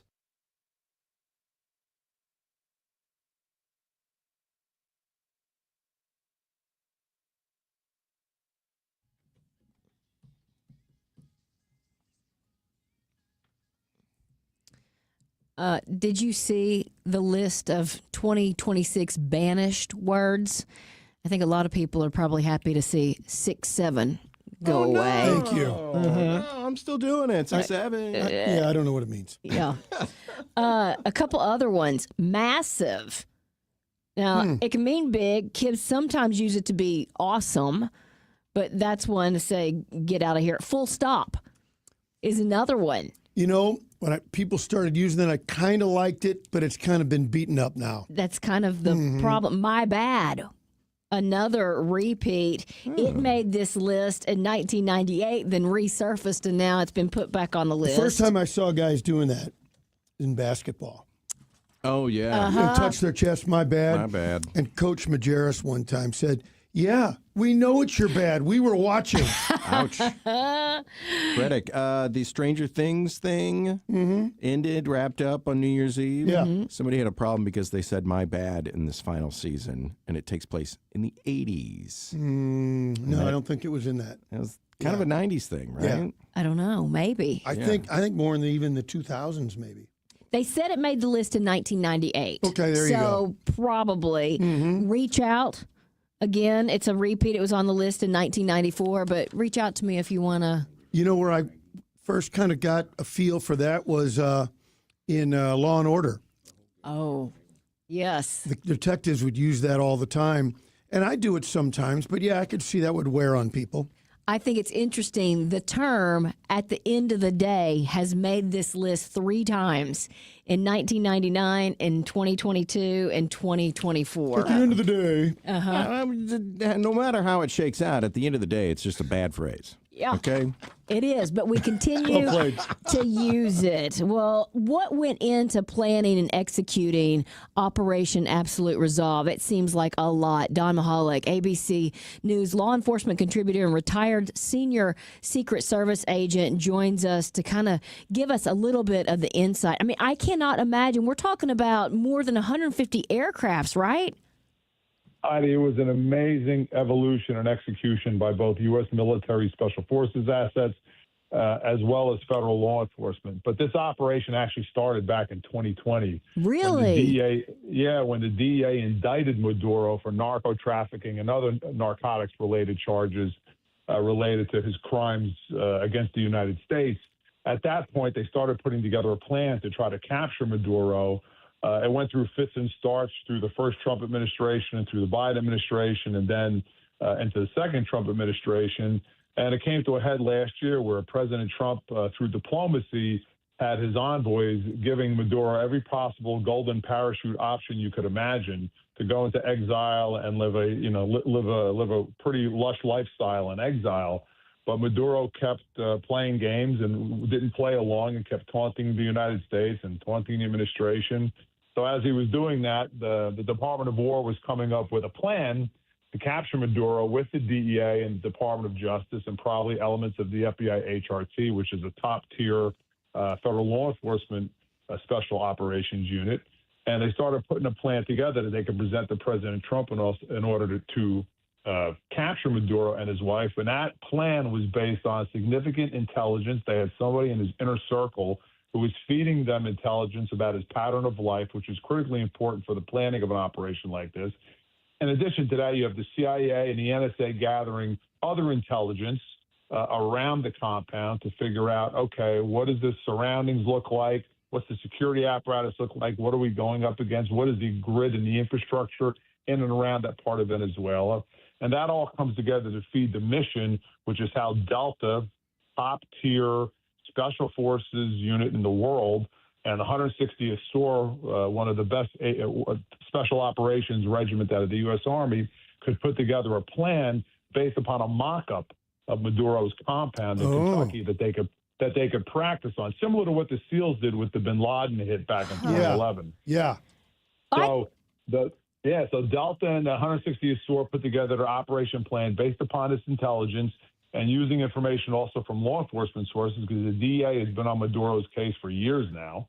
And then, the most critical thing here, which I don't think most Americans can appreciate, is the fact that every single military asset that was requested appeared to have been given for the operation. There was no holdback, which is incredible, because oftentimes leadership, civilian and military, might not give every single thing you're asking for, but it appears here everything was given, which is why I think we saw the pre-deployment of Navy ships into the Caribbean over the last few months, because they knew they were going to potentially execute this plan.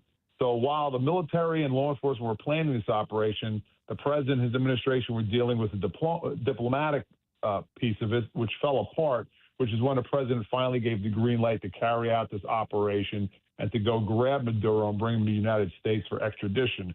So hundreds of aircraft from fighter cover to helicopters for transport to jamming devices were used, and aircraft were also used to take out anti-aircraft apparatuses, electrical grid patterns, whatnot.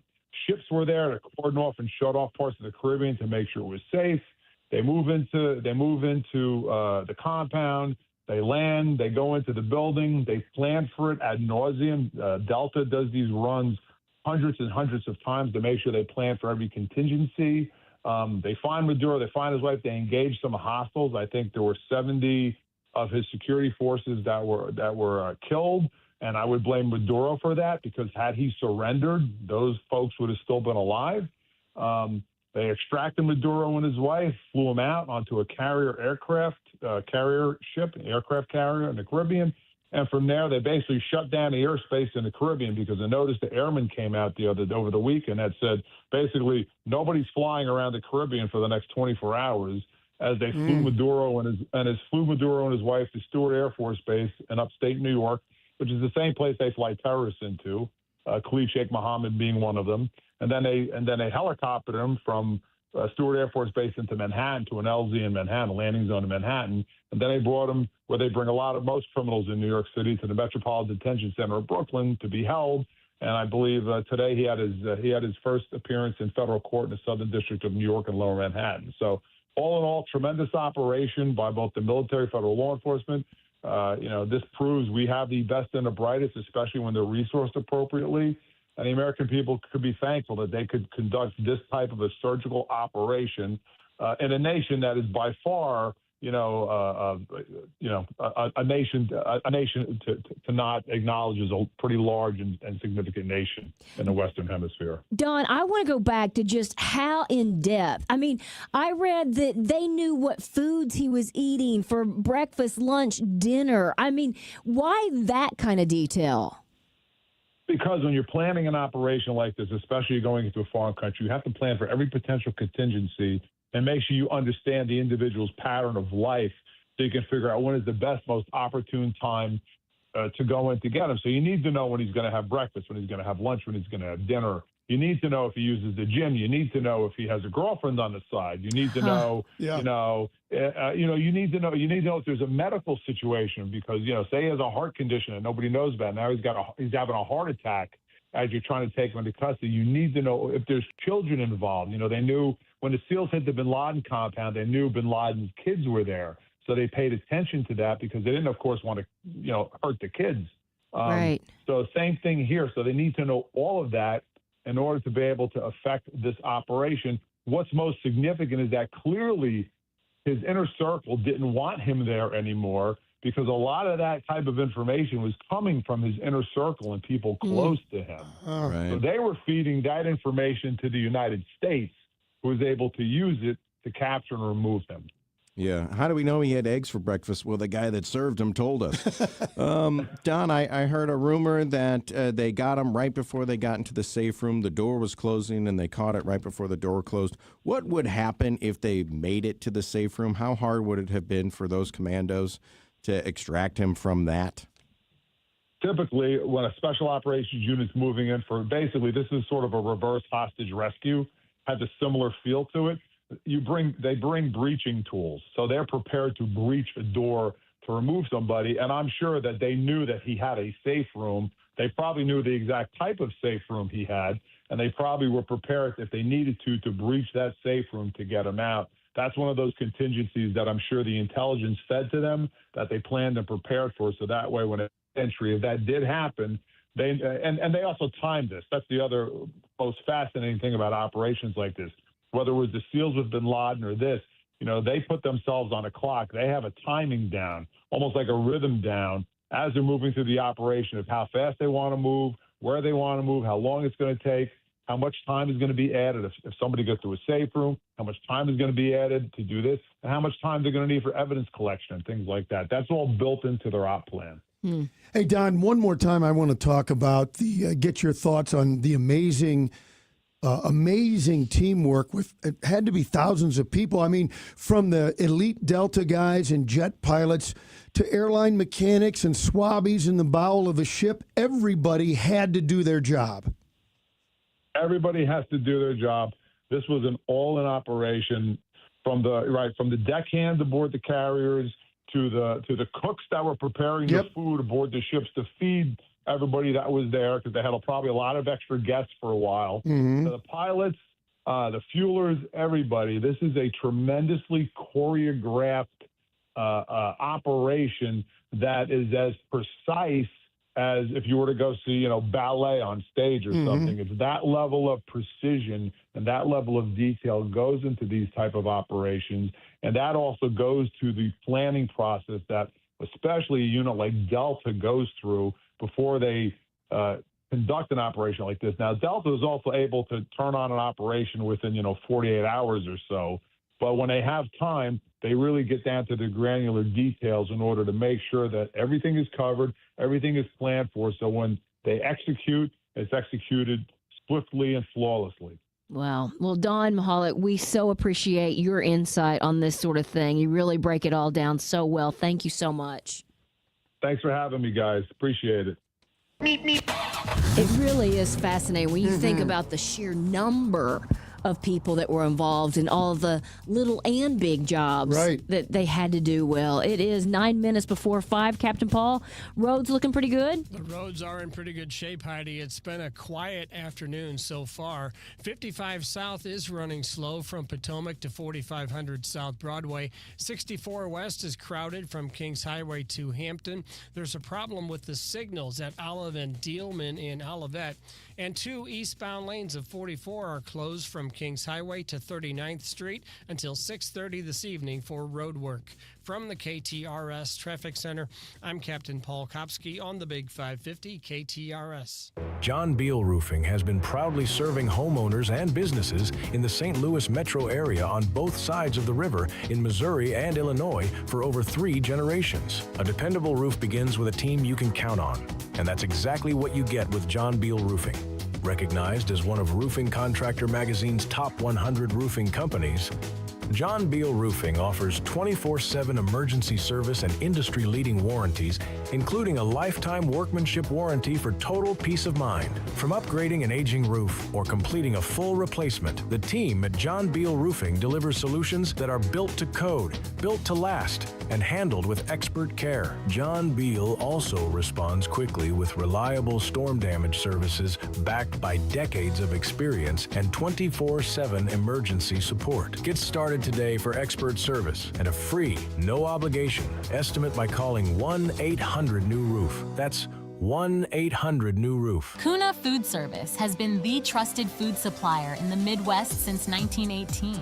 For over 100 years, Kuna Food Service has been distributing the highest quality food products to some of your favorite restaurants while delivering superior customer service. When a restaurant puts their trust in Kuna Food Service, they get a team that truly cares about their success. That's why at Kuna, they like to say, they're big enough to handle it, yet small enough to care. Check them out online at kunafoodservice.com. Is it time to make a change with your bank? Hi, it's Julie Buck for Triad Bank. They are a full-service financial institution with 2 locations, and they've been around since 2005 with a mission to provide a wide range of commercial and personal banking services. Here's their website. It's triadbanking.com. You're listening to the Heidi Glaus Show with Josh Gilbert and Bob Ramsey on the Big 550 KTRS.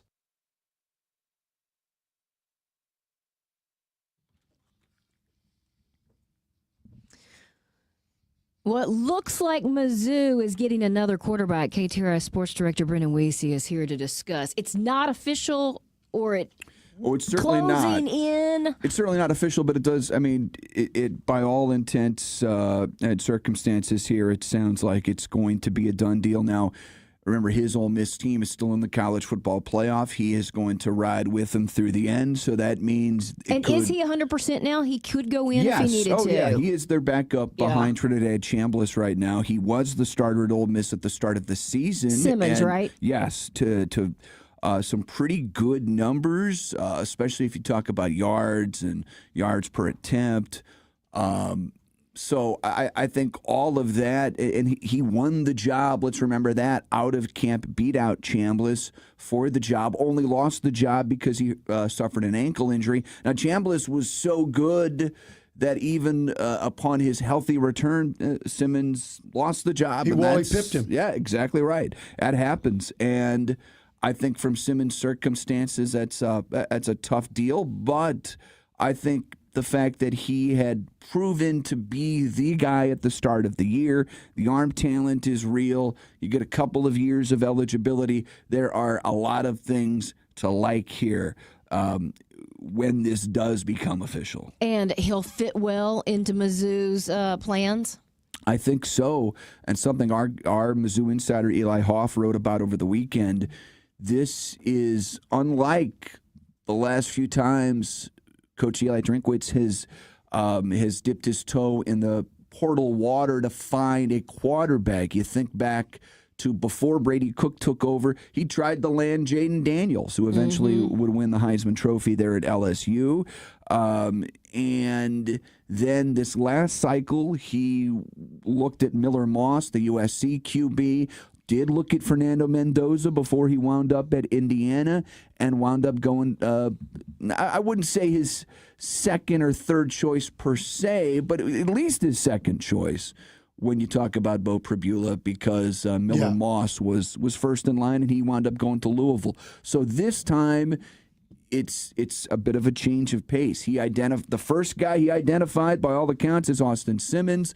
Right when the portal opens, he's going to be his guy. So you identify your first target and you get him. There's something to be said for that. Yeah. Anything else brewing in the portal as far as Mizzou goes? I know there's reports out today that they've landed a former 4-star cornerback out of the University of Oregon. So that would be a very good get. Coach Eli Drinkwitz, there's no denying the last few years he has built an incredible roster around whatever quarterback he has. So if that trend continues, you have to like what this team could potentially look like by the time we get to the spring. But there are, not mincing words here, there are a lot of pieces to fill, especially in that defensive backfield and on the defense as a whole.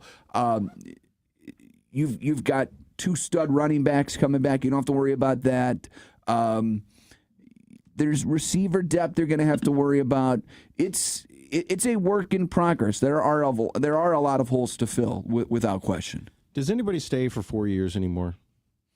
Is that a thing? It's tough. Yeah. Doesn't happen very often right now. Yeah. That's That's the age that we live in college football. It is.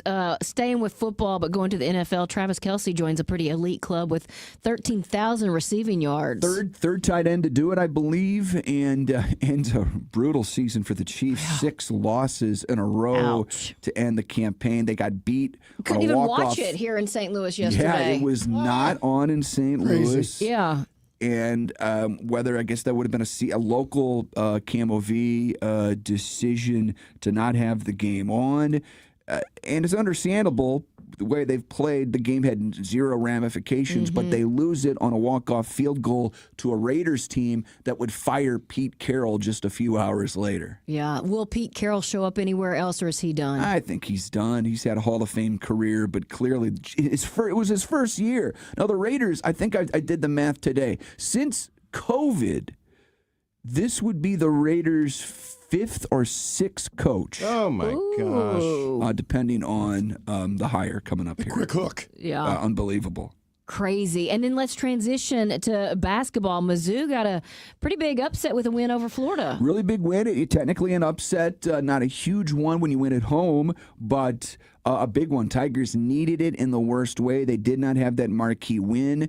The SEC, it is daunting, but it's manageable. Like, they'll go to Kentucky on Wednesday night. They'll be an underdog. Kentucky is a good team, but they're not a great team. At least they haven't shown that yet. So Mizzou's got a chance. They're healthy now. That was the big thing. He's got a complete roster, Coach Gates does now. And Trent Pierce, who made a season debut, instant impact, had 10 points for the team in his season debut. Great to get Jaden Stone back as well. He scored the first 8 points of the ball game. So some returning Tigers making an impact. The league is daunting. All leagues are. Yes. Win your home games and take your chances on the road, and especially in the Power 5, you're going to be in good shape. You have to. I mean, for Mizzou, it was not an easy win, but one I really felt like they needed a lot worse than Florida needed. The Tigers had to get that done. They answer the bell. Yep. Every time out, these are going to feel like some really big games. If the end game is the NCAA tournament, every opportunity you have for the Tigers is going to feel like a must-win. What's coming up tonight? We've got the MVC, our Valley show, on at 8 o'clock. Mizzou Mondays at 7. We'll be joined by Mizzou wrestling coach Brian Smith. Tiger Style getting ready for their conference play. They play in the Big 12, though, so we'll talk about that tonight. All right, we'll be listening. Thanks Brendan. Heidi. The Big 550. KTRS St. Louis. From ABC News, I'm Michelle Franzen. Top Trump officials are briefing lawmakers this hour following the U.S. military operation in Venezuela and capture of Nicolas Maduro and his wife. Both appeared in U.S. federal court today, pleading not guilty to drug trafficking and conspiracy charges. Trump officials asserting they don't need congressional approval, calling it a law enforcement operation with the military assisting. ABC's Ann Flaherty says we're learning new details on the scale of the military's role. There were at least 200 people who were U.S. forces who were involved in this operation in Venezuela over the weekend. He also said that Maduro's wife at one point had asked before the U.S. forces had burst into their sleeping quarters. Did you hear that? It sounded like aircraft. Maduro in court remaining defiant, telling the judge he is still the president of Venezuela. His vice president, Delcy Rodriguez, was sworn in later today as interim president. President Trump warning her not to interfere with the U.S. as it runs policy on oil reserves in Venezuela. ABC's Matt Rivers is in Bogota, Colombia, on Venezuela's oil history. Venezuela, a key ally of Russia and China, sits on the largest supply of oil reserves worldwide, a supply U.S. companies tapped for decades. But after Venezuela nationalized its oil industry, output plummeted. Sanctions and decades of mismanagement meant that the country now accounts for just 1% of global production. There is a major update to federal women's health preventive guidelines aimed at making it easier for women to get screened for cervical cancer. It includes a test-at-home option instead of going to a doctor for a pelvic exam. That new option will be covered by private insurance beginning in January 2027. The updated Health Resources and Services Administration guidance now advises people receive a high-risk HPV test, which checks for the virus types most likely to cause the cervical cancer. You're listening to AB. Between all the holiday parties, weekend tailgates, and family get-togethers, Oh, they're here. Hey, who needs something to drink? We've been overindulging a little more than usual. Thank goodness we both added active liver to our diets to give our livers some much needed support so we have the energy we need to enjoy the holidays. Active Liver from New Nordic contains a powerful blend of turmeric, milk thistle, and globe artichoke extract designed to give your liver maximum protection and help it do vital jobs like removing toxins from alcohol, rich foods, and sweets. Try Active Liver today and enjoy all the holiday treats with the peace of mind of knowing you're giving your liver some relief. Find Active Liver online at Amazon, Vitacost.com, or iHerb.com. Or pick it up today at CVS, Meijer Grocery, or ShopRite. Enjoy life to the fullest with Active Liver. This is KTRS News. I'm Sobe Bay. Captured Venezuelan leader Nicolas Maduro appeared in federal court this morning in New York, pleading not guilty to federal drug trafficking charges. St. Louisans for and against the military action are voicing their opinions. Protests were held in St. Louis over the weekend against the U.S. military action in Venezuela. Demonstrators gathered Saturday in Forest Park and on the Tam Avenue overpass on Sunday to voice their opposition to the capture of Venezuelan President Nicolas Maduro. The protesters also called for the impeachment of U.S. President Donald Trump. They said the operation is another needless military intervention by the United States. Meantime, Venezuelans who live in St. Louis came together yesterday to support the actions of President Trump. They met at Amazing Arepa Bar on North 14th Street in downtown St. Louis. The establishment serves authentic Venezuelan food, and the people at the restaurant waved Venezuelan flags while celebrating the removal of President Nicolas Maduro. More than 50 nations, including the European Union, do not recognize Maduro as the legitimate leader of Venezuela. 2 California men traveling from Missouri are in custody after a huge drug bust during a traffic stop in Putnam County, Indiana. Indiana State Police say a trooper pulled over a semi-tractor trailer along I-70 Saturday afternoon for a routine inspection. Investigators say when the driver was talking to the trooper, criminal indicators were observed, and a positive alert from an ISP canine led to a probable cause search. Police say 309 pounds of cocaine with a street value of $7 million was found. The suspects, 25-year-old Guppreet Singh and 30-year-old Javseer Singh, were both arrested and charged with dealing narcotics. Both men have ICE deportation holds placed on them. The truck was reportedly traveling from Joplin, Missouri to Richmond, Indiana. An overturned tractor-trailer temporarily closed the ramp from eastbound Interstate 70 to the Stan Musial Veterans Memorial Bridge and express lanes this morning. The truck's payload, paper, and waste products was scattered along the ramp and the interstate below, and the front end of the vehicle sustained heavy damage. The cause of the crash is under investigation. There have been no reports of damage to the I-70 overpass. The debris was cleared and the ramp was reopened to traffic around 10:30 this morning. This KTRS Business Minute is brought to you by Walter Knoll Florist, the place for all your floral needs. Place your order anytime at WKF.com. The 2026 U.S. Figure Skating Championships will kick off this week in downtown St. Louis. The championships begin on Wednesday at Enterprise Center. And the Illinois Department of Labor is reminding employers and employees about a new amendment to the Victims Economic Security and Safety Act, which clarified that employees may use an employer-provided device to document or record evidence of violence affecting themselves and or their family.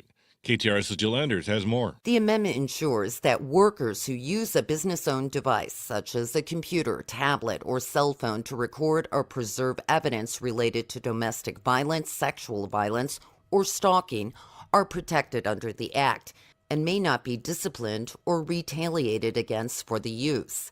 The Illinois Department of Labor recommends that employers ensure that supervisors and HR staff understand employee protections related to this amendment. Meanwhile, the amendment does not change existing rights to leave or reasonable workplace accommodations for covered employees. Jill Enters, KTRS News. And this look at the markets is brought to you by JBL Financial. Tune in to Straight Talk on Retirement Saturday mornings from 9 to 11.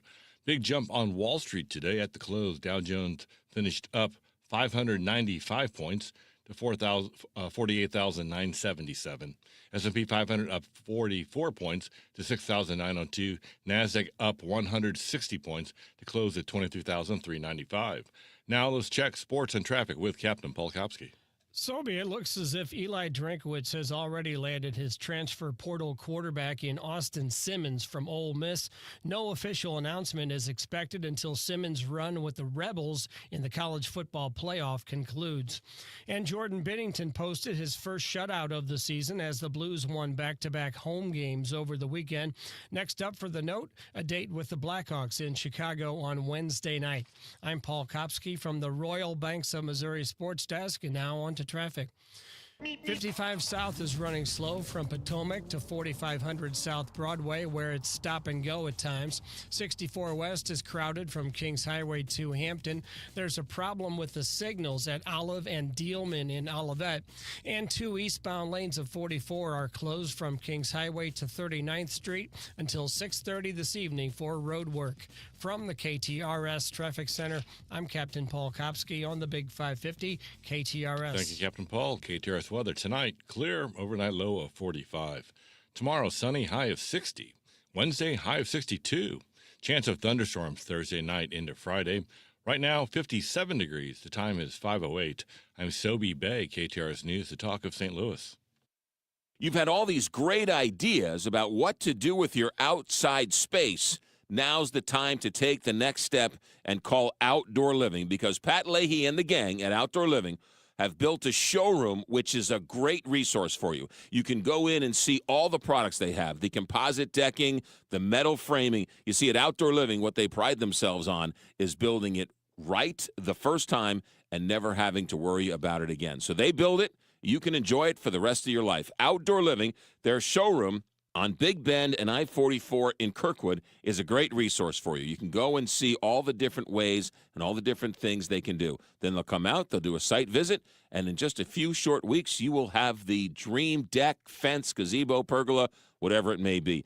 Outdoor Living right there in Big Bend and I-44 in Kirkwood. 314-966-3325 or OutdoorLivingInc.com. Check out the showroom and take that next step. You'll love it. Outdoor Living or OutdoorLivingInc.com. Galmish & Sons have been providing quality heating and cooling services since 1950. They work exclusively with Lennox, the preferred choice of St. Louis homeowners. Call Galmish & Sons for your next Lennox HVAC installation and service. 314-993-1110. You're listening to the Heidi Glaus Show with Josh Gilbert and Bob Ramsey on the Big 550 KTRS.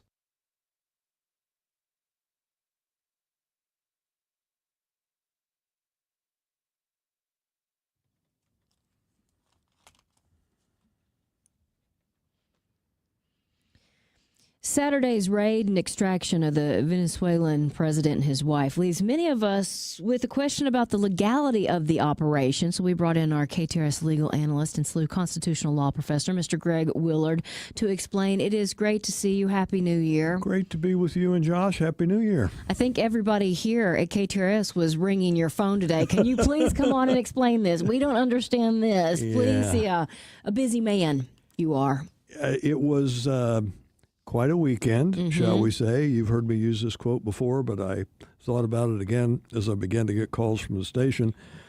Chief Brody in the movie Jaws, when he turned on the boat and said, "We're going to need a bigger boat," and I thought that over the weekend as the events unfolded. It was a pretty wild weekend for one who studies and teaches constitutional law. So was there a reasonable cause to take the president and his wife? As a matter of criminal law, Heidi, yes. For someone to be arrested for a crime violating a federal law, there has to be reason to believe that a crime has been committed. In the normal process, then that is taken before a federal judge who issues an arrest warrant. That is maybe a footnote to a footnote as to what we witnessed over the weekend. Where the body of the term paper, if you will, takes flight is this whole notion of that arrest warrant being used as the basis to go into a country militarily to seize the sovereign the president of that country, extract him from the country, and bring him to New York, and then announce, in the words of the president, not mine, we are now running the country. You bundle those things up, Heidi, and we've gone from this discussion, well, was there probable cause to issue an arrest warrant, to paraphrasing Dorothy in The Wizard of Oz, Toto, we're not in Kansas anymore. We are in totally uncharted waters as far as the United States of America. And our president. Another president has never done this kind of thing. No, this is a unicorn. 237 years. This is a unicorn, Heidi. Well, that's why I'm trying to struggle with how big this is. Have we ever done anything like this before? Well, we have. History is said to often repeat itself, but it always rhymes. Mm-hmm. And we've got a couple of pretty recent rhymes here, Josh. In 2012, President Obama launched a military attack on Libya, which resulted in Muammar Gaddafi being deposed and then ultimately assassinated by local residents. In the early 1900s, President George H.W. Bush went in militarily to Panama and arrested then former President Manuel Noriega, who had been holed up in the Vatican embassy down there. So those rhyme with what happened. They don't repeat what happened over the weekend because we didn't overthrow a sovereign by arresting them in Libya and Panama. And more importantly, we didn't declare that the United States, or the president did not declare, Obama and Bush 41, that America is now running Libya, or America is now running Panama. That did not happen in either of those, and time travel back to 1789, it's never happened in the 237 years of our constitutional republic. Yes, it has happened in other countries with other leaders of those countries have led similar attacks to seize leaders from other countries and overthrow their government and take control. And I think at the risk of blowing up our text line, I will leave those historical analogies to our listeners can go look them up themselves because some of them are pretty controversial, as this was over the weekend. Does the takeover of Venezuela by the United States violate international law? Yes. Yeah. At the core of the discussions, Heidi, is a pretty simple question. I mean, we could go up the road into the country to my niece's fourth grade class, and I think a lot of her fourth graders would say, well, does the president, can he do this? Does he have that power? To answer that question, we have to look at it in two respects. One, the United States is a signatory to the original United Nations Treaty. Mm-hmm. As sure as water is wet, what happened over the weekend violates and is not permitted by the United Nations Treaty. The bigger question there is, so what? And the so what is, because the perpetrator of that violation was the United States of America, the United States and 4 or 5 other countries are permanent members of the United Nations Security Council.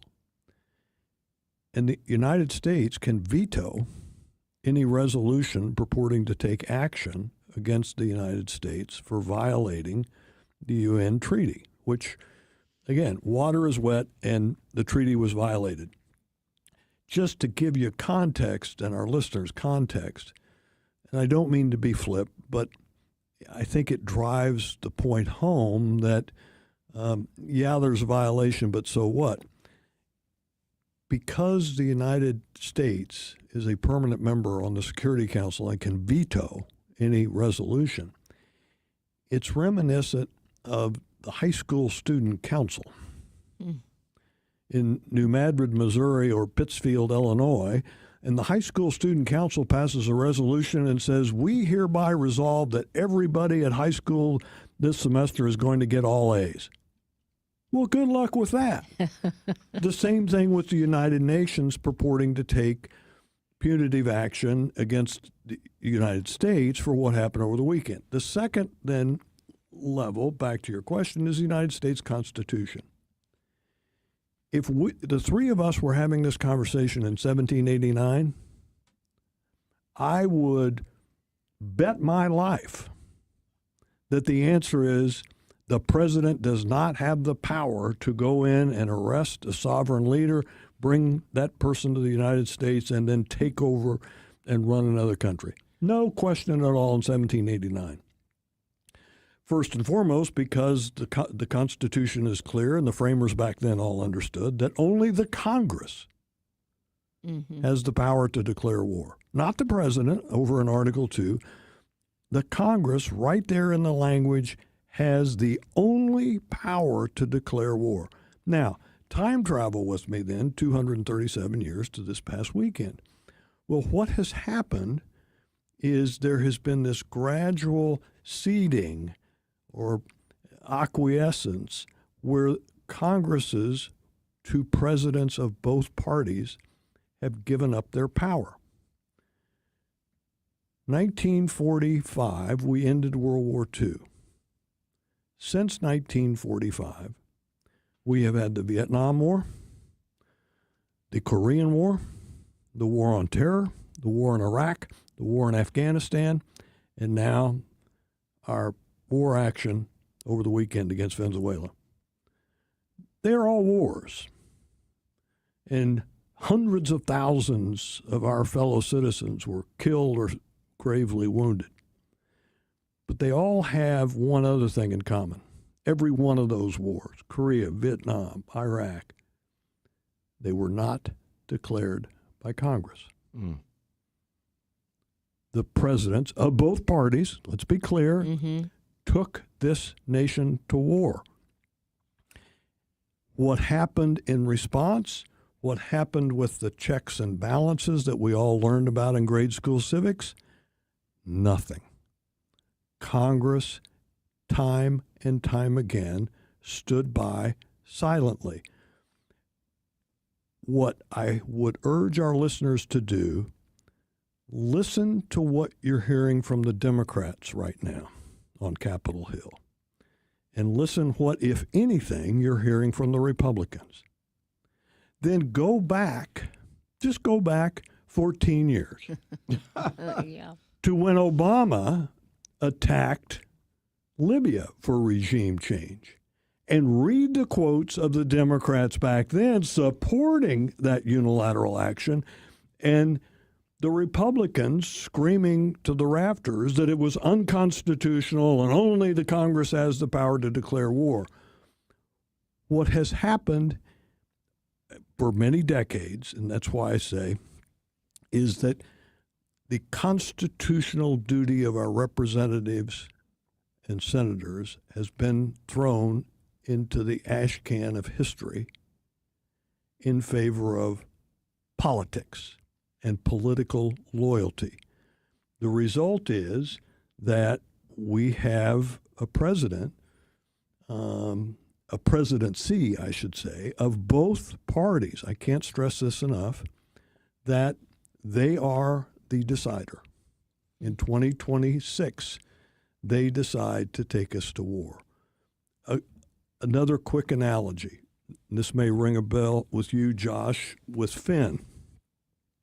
There's a wonderful children's book that I think explains this pretty well. If you give a mouse a cookie, and the story, and I read it to my grandkids, is the story is that you give the mouse the cookie. Well, then the mouse wants some milk. Well, then the mouse wants a napkin, and then the mouse wants to clean up, and then the mouse wants to be read to, and it goes on and on and on, and suddenly it comes full circle, and the mouse wants a second cookie. Well, that's kind of what has happened with, back to your great question, Heidi, that is kind of what has happened with this war power, this war-making power, and why we have ended up where we are, is presidents of both parties, year after year, certainly since 1945, have been given cookies. Mm-hmm. And they take them a little further, and they take them a little further, and all the while, the Congresses are giving them not billions, not hundreds of billions, trillions of dollars in armaments and manpower. Pretty big cookies, if I may. We are now in 2026. The president took us to war over the weekend, deposed a foreign leader, brought him back. He was arraigned this morning in court in New York. And President Trump has declared we are now running Venezuela. And I say, if the framers were here today, they would be, of the Constitution were here today, they would be gobsmacked. And sadly for my grandchildren, at least, the toothpaste is out of the tube, and certainly not in my lifetime will it go back in. Okay, this guy Maduro is a pretty bad guy. Fraudulent elections, retaining power, the narco-terrorist thing. And since he's been in office, since Chavez, 8 million people have left Venezuela because conditions are just so dire. Right. Now, some have landed here, not most, but some have landed here. Most of them are in Latin America, these refugees. How do we handle a situation like this, where we have these people who have nowhere else to go and we're taking them in? This is a really bad situation. What do we do about this? Well, you're talking about let's put the number of refugees. You're talking about the people who have come here or the bad guys? The refugees are here. They're sending drugs here. They're having fraudulent elections. Maduro. Right. I mean, this is happening in North Korea right now as well. Right. So what historically we have done is, before 1945, you would start first and foremost, the president would go to Congress and would say, we, the United States of America, need to come up with a strategy to get at this scourge known as President Maduro and his government in Venezuela. At the same time, similar to what President H.W. Bush did with in 1991 with the invasion of Kuwait, Saddam Hussein wasn't sending narcotics into the United States, but he was perpetrating some pretty horrible stuff. Well, H.W. Bush goes then, in addition to the Congress, he goes to the United Nations, and he built up this international coalition.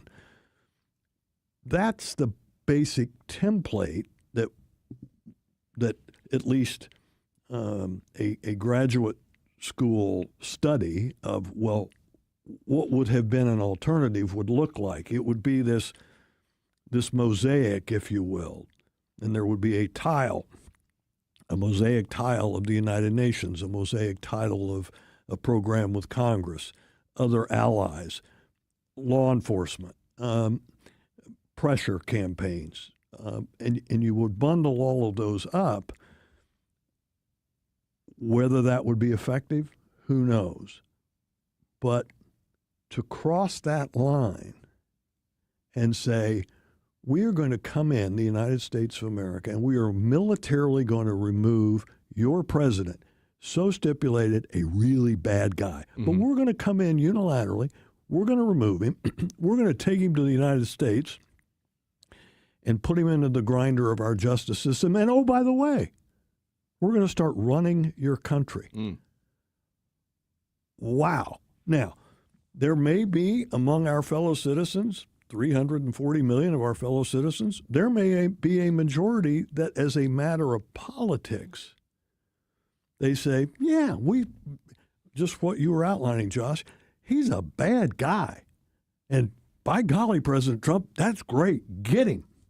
Well, okay. But I bet you that in the tummies of tens of millions of those people who feel that way, there's an uncomfortableness this Monday afternoon. Mm-hmm. And they're quietly asking themselves, is this the way we want our America to act on the international stage? Or would we prefer that our country act along the example I just gave to you? What makes it difficult is the point I made just a few moments ago, in that for the last several decades, the part of our government that is responsible for balancing and checking, the checks and balances, has dropped the ball. They are not doing their job. We had an election 14 months ago. This is the person we elected. He is using these powers to the nth degree. Well, is anybody surprised? Is anybody surprised that Joe Biden tried to cancel $450 billion with a B in student loans? Why? Because he's the president. He thought he could do it. Now, the United States Supreme Court smacked him down. So it's important that everyone understand this is not a Donald Trump issue. This is a United States of America, the American people issue. These men are our presidents, and these representatives and senators are our representatives and senators, and that latter group, to use the vernacular, Heidi, from up in the country, the representatives and senators ain't doing the job we're paying them to do. And Exhibit A is what happened in Venezuela this weekend. Somebody on our text line from the 636 saying we did not claim war on Venezuela. Is it war when we go in with a air raid and take out their president? Is there another word for that? Well, and we're running their country? Well, I guess I would say to our texter, and I understand their question or their observation, but does anyone who has read a history book think for a nanosecond that when Hitler marched into Austria, that he was not engaged in war against Austria? Does anyone think when Saddam Hussein in the early 1990s marched into Kuwait that he was not engaging war against Kuwait?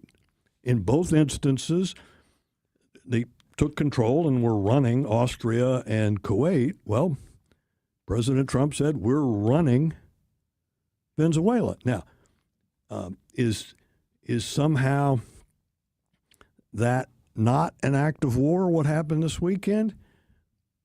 I think it probably was an act of war, but as I said, it doesn't matter anymore because the constitutional check that the framers gave us to basically necessitate our presidents working at a minimum, back to your question, Josh, at a minimum with Congress, that's gone.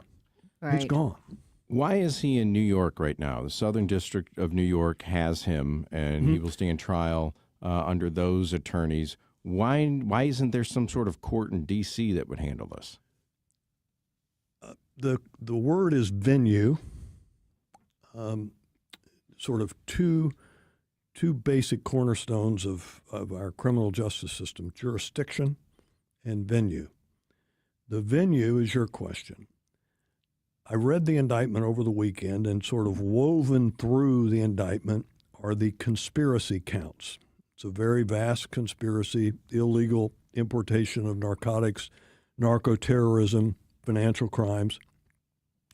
The venue rules, Josh, say that if the grand jury alleges that any material part of the conspiracy, their activity, the conspirators' activity, if some material part occurs in a district, in a venue, then the entire criminal case can be brought in that venue.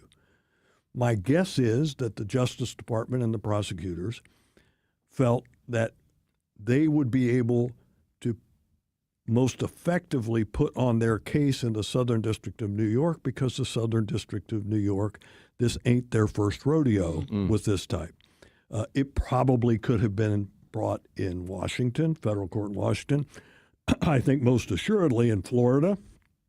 And there may have been other, there probably were, Josh, probably other districts, federal court districts, there are 94, where the conspirators applied their evils.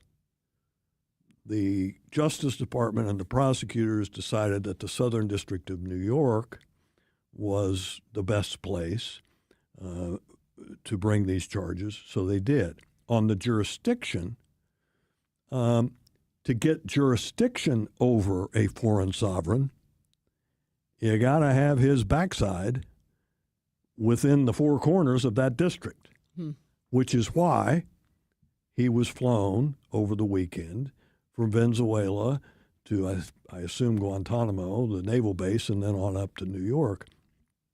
So now he is subject to the jurisdiction of that court. If he had remained, in Venezuela, well, the idea, well, we're going to have a criminal trial, but the defendant won't be here. Well, good luck. Good luck making that one stick, Josh. Yeah. And before we let you get out of here, what's to stop any other country from doing this exact same thing to us if they don't like our president? I guess I started to be flip, but it's too serious a question. The word is, it's the D word, deterrence. Mm-hmm. So on the one hand, well, what's to stop China? Right. Xi Jinping from saying, well, I'm going to send the People's Liberation Army and I'm going to send the PLA over to arrest Mr. Trump, bring him back to Beijing and try him.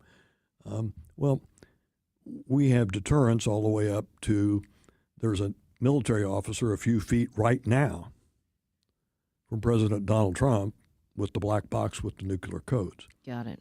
I think the more, not likely, but more realistic is not someone using this as a precedent to attack us, but using it as a precedent to justify their attack on a smaller country.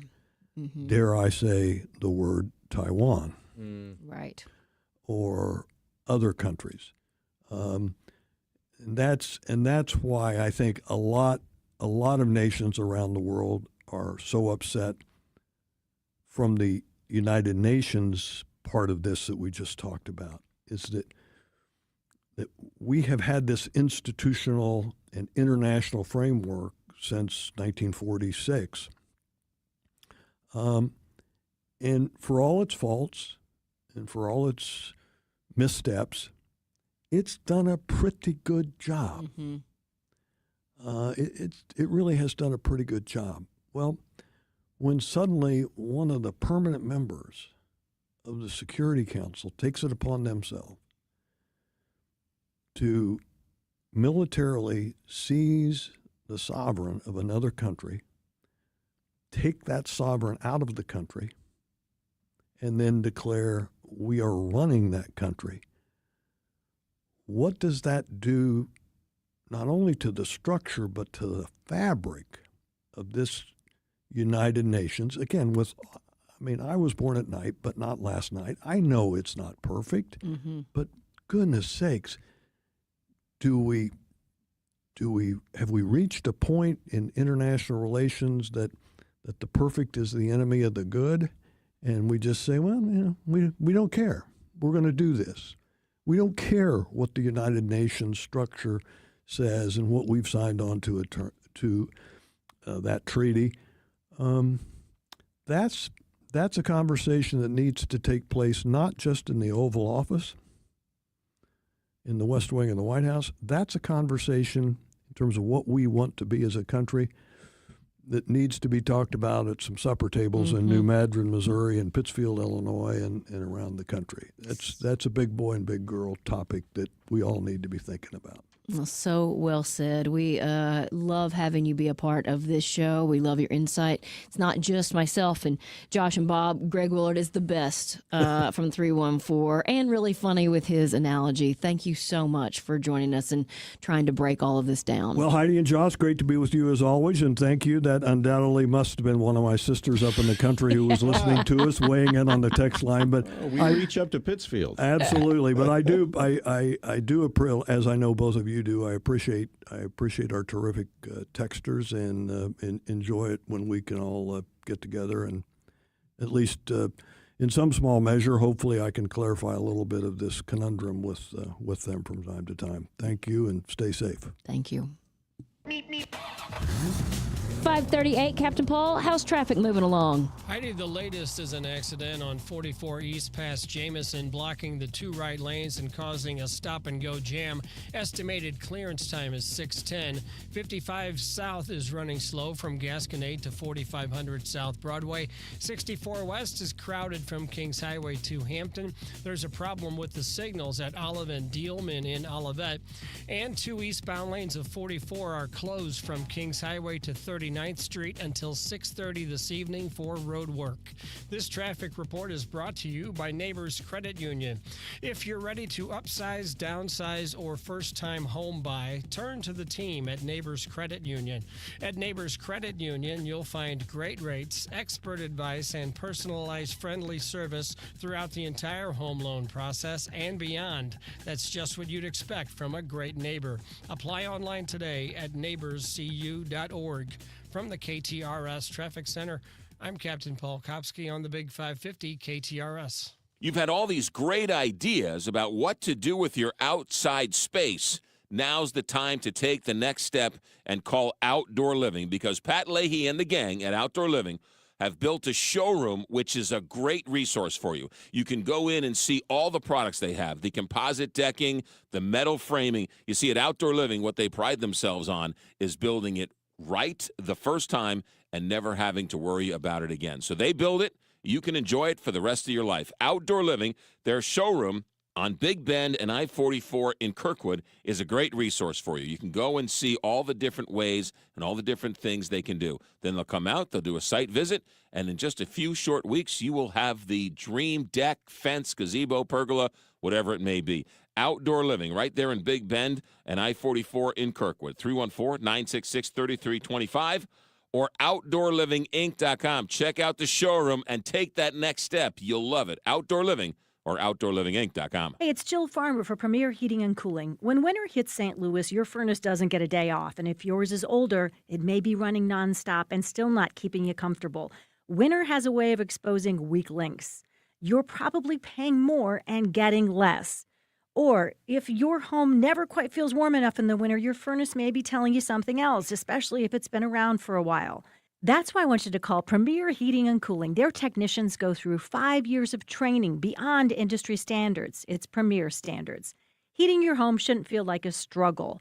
Older furnaces work harder and use more energy. If you want lower energy bills and better heat, it's just all around smarter to consider a new furnace. And yes, Premier offers financing, which makes upgrading a whole lot easier. So whether you need a tune-up or you're ready for something new, make your winter a lot more comfortable for your home or your business. Call 636-916-1122. PremierHeatingCooling.net. Comfort you can count on. A big KTRS shout-out to Lacey Lumber. Family-owned and family-operated since 1872. Lacey Lumber has built the St. Louis metropolitan area. They've worked with builders and contractors and homeowners. They provide building materials from soup to nuts. 2 hardware stores in Belleville ready to serve you. Millwork, insulating material, wallboard, roofing materials, you name it, Lacey Lumber can help, because Lacey Lumber is just that much better. LaceyLumber.com.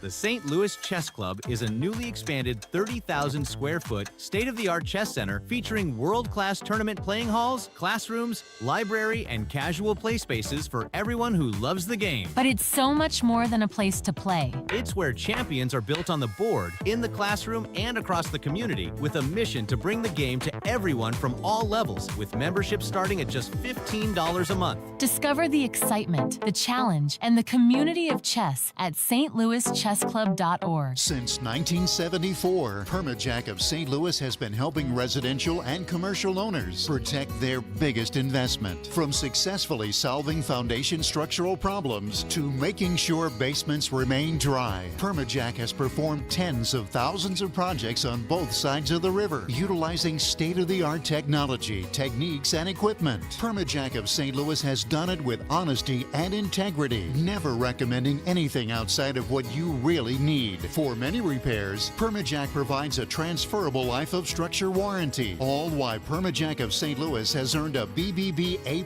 rating and accreditation for foundation settlement, bowed or buckling walls, cracks in your foundation, walls or bricks, or basement waterproofing. Choose the hometown family-owned team at Permajack of St. Louis. Schedule your free inspection and estimate at permajackofstlewis.com. That's permajackofstlewis.com. Permajack, solid as rock. When you want to send flowers to a loved one for a birthday, anniversary, or that special occasion, call your friends at Walter Knoll Florist. Walter Knoll is family-owned and operated and offers custom designs by expert designers. A huge inventory and selection that only the largest florist can offer, with quality and care that no grocery store florist can meet. They have several locations in the St. Louis metro area to serve you. Order online today at WKF.com. That's WKF.com. Walter Knoll Florist, your personal florist since 1883.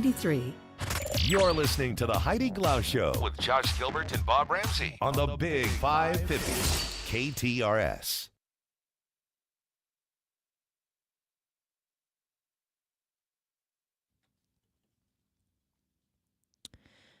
Couple other texts saying love Greg Willard.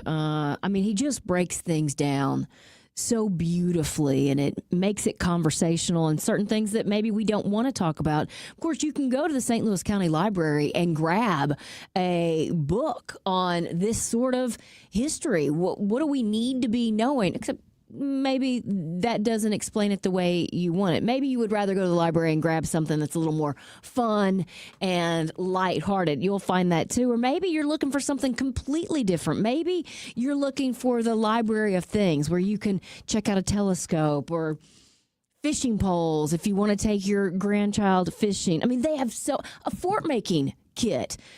There's so much fun to be had. And as I mentioned, there's always something going on. For example, you can take part in a winter reading challenge. It is underway right now through February 28th. And not only will you discover a great new book, but there are fun activities and prizes for all ages. You can sign up online or just visit your local branch and pick up an activity log.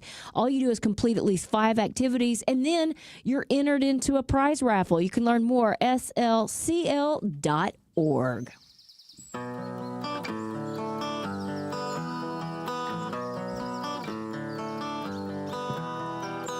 Let's talk a little entertainment news, and let's start by going back in time. It was 56 years ago today, 1970. All My Children premiered on ABC. The last episode aired in September of 2011. Isn't that crazy? Is that the one you watched? No. Which one did you watch? I was all CBS. Bold and the Beautiful, As the World Turns, Guiding Light, Young and the Restless. My mom and dad still watch Young and the Restless and Bold and Beautiful. They record it if they're out and about. Who was Susan Lucci? Susan Lucci was All My Children. All My Children. Yeah. Okay. And I've seen this all over the place, and then it said it wasn't true, and it was true, but MTV's music channels have officially shut down across much of the globe. Now, here in the U.S., we can still watch videos on MTV Live and MTV Classic. No word on whether or not those are going to shut down, but I thought that was interesting. Have we reached the end of an era? I heard that MTV Europe is no longer airing videos. They still have all the stupid shows that they have. Yeah. You turn it on, you probably get Ridiculousness or My Super Sweet 16. A lot of those. But yeah, I've watched the classic videos. those are still airing here in the States. Yeah, and I kind of like it. Avatar Fire and Ash surpassed the $1 billion mark at the box office. Are you going to see it? No. Yeah, okay.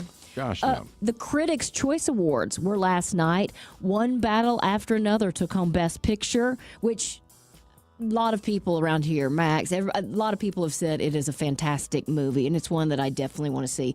Timothy Chalamet, however, beat out Leonardo DiCaprio for Best Actor, which I thought was interesting. Of course, Marty Supreme is that movie.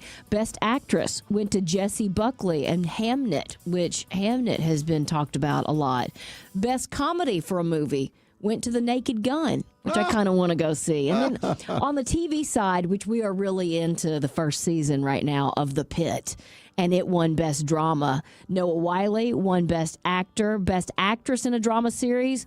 Rhea Seehorn for her role in Pluribus, which that is also something a lot of critics are talking about. And then The Studio won Best Comedy Series with its creator and star Seth Rogen winning Best Actor. Jean Smart continues her run with another win for Best Actress in Hacks. And then finally, Best Limited Series went to Adolescence, and Jimmy Kimmel Live won Best Talk Show, and he had a pretty funny speech.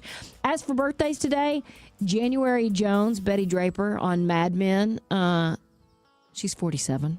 Bradley Cooper is 51. Isaac, the bartender on the Love Boat, Ted Lang, is 78. Oh, my goodness. Robert Duvall is 95.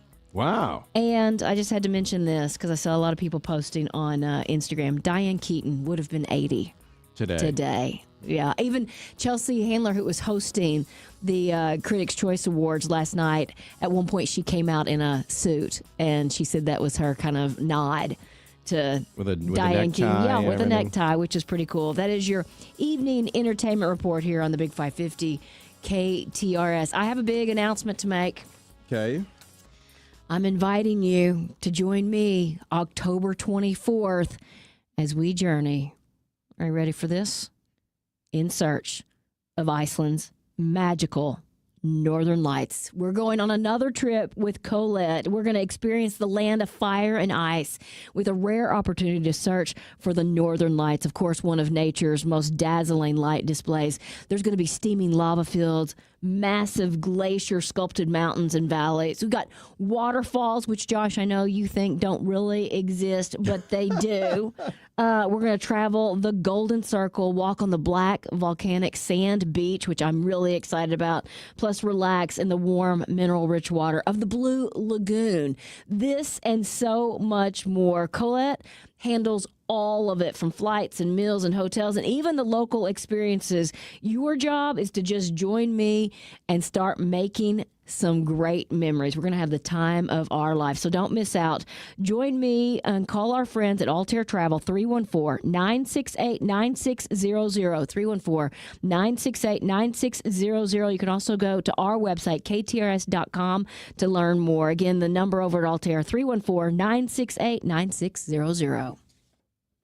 Hey, it's Heidi, and if the new year means a new look for your home, look no further than Dalco Home Remodeling. Let me just tell you, customers could not be happier. If you're looking for new windows, Dalco Home Remodeling has you covered. If you're looking for a new door, they can custom make you a front door. They can do French doors, they can do sliding doors, and they can stain it or paint it to whatever you have going on or whatever new color you want to add. Let me just tell you about some of the happy clients. You've got Alex, who said, I had Dalco replace several windows and doors on one of my properties, did a top quality job for me, would definitely recommend. And he's just one of many. You know, Dalco Home Remodeling has been around for more than 50 years. They are family owned and family operated. So if you're ready to get your dream project underway, go to DalcoHomeRemodeling.com. You can also give them a call at 314-298-7300. Up at the dealership, people pause. Out comes good old trade-in clause. The perfect time of year to upgrade your ride. Trade in your car while the values are high. Come see Big D the Trade Man at HW Kia of West County and upgrade your sleigh this holiday season while your old car is worth more than ever. Bring in any trade a $5,000 discount off any select new Kia in stock. Take home a new 2025 Kia Sportage Hybrid LX for just $29,958, or drive off in a new 2025 Kia Sorento LX with standard third-row seating for only $29,670. And if you have a job bringing home $450 weekly, we have lenders that want to approve you today. It's the Kia Season of New Tradition sales event at hwkia.com.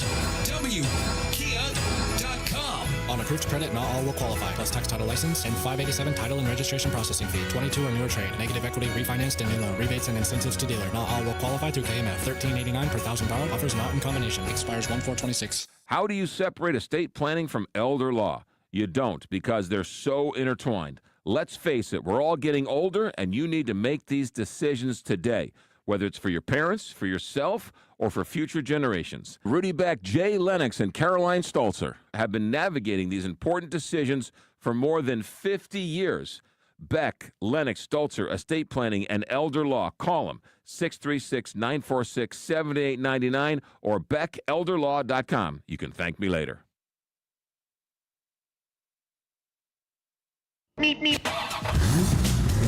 7 minutes before 6 o'clock, we got to get one final check of traffic with Captain Paul. Heidi, the latest is a crash on 270 north past Gravois.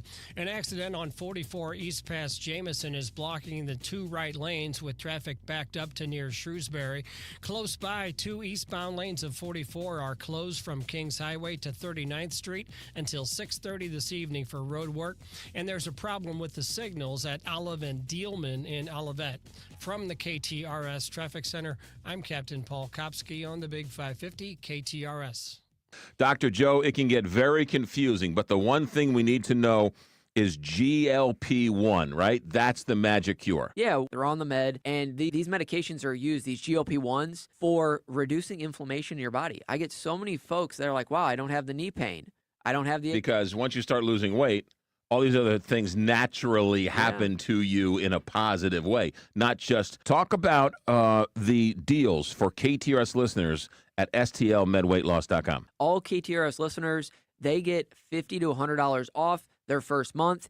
And what's beautiful about it, too, hey, I get it. The economy, what we just had. Guys, things are difficult right now, but we make the plan work for you. We have financing options. We make this work for you because we realize how important it is to get down in your weight, get your confidence back, and really start feeling like the old you. Call stlmedweightloss.com and ask Dr. Joe. stlmedweightloss.com.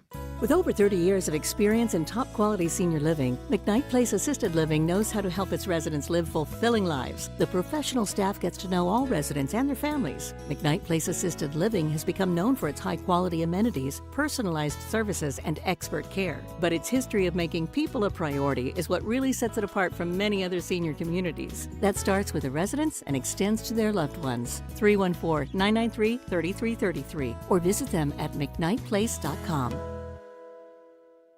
Do you have the option to control your cash flow and wealth? Are you getting a return on your greatest asset, your lifetime and potential generational income? Overcome these critical financial planning challenges by discovering the Control Option Mindset featuring the Lifetime and Generational Income Maximizer. Call Mark Benson and his team at The Control Option at 314-432-9540 or online at thecontroloptionmindset.com. You're listening to the Heidi Glaus Show with Josh Gilbert and Bob Ramsey on the Big 550 KTRS.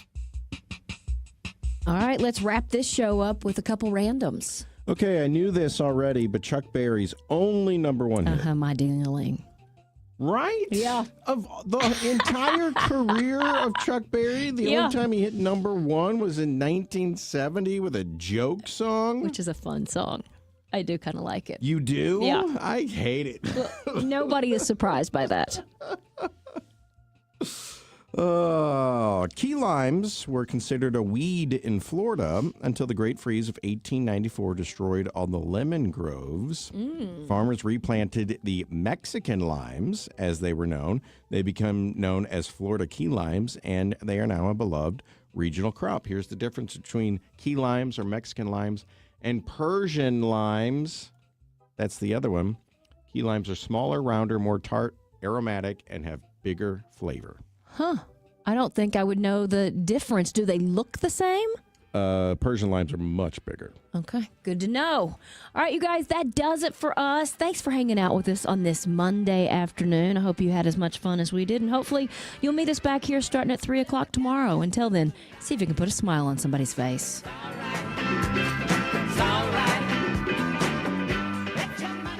I'm Mark Cantor. Here's why you can count on Cantor Injury Law. My name is Michelle. I'm a litigation paralegal at Cantor Injury Law, and you can count on Cantor because we are smart, honest, and hardworking. I'm Kevin Glenn, and a partner here at Cantor Injury Law. You can count on Cantor because we make your cause our cause. No fee if no recovery. Please visit CantorInjuryLaw.com or call us at 314-628-9999. The choice of a lawyer is an important decision and should not be based solely upon advertisements. Some of my fondest memories as a kid is heading down to the hardware store. You had to pick up a couple of nails, a couple of screws, maybe a gallon of paint, whatever it may be, right? It was your friendly neighborhood hardware store.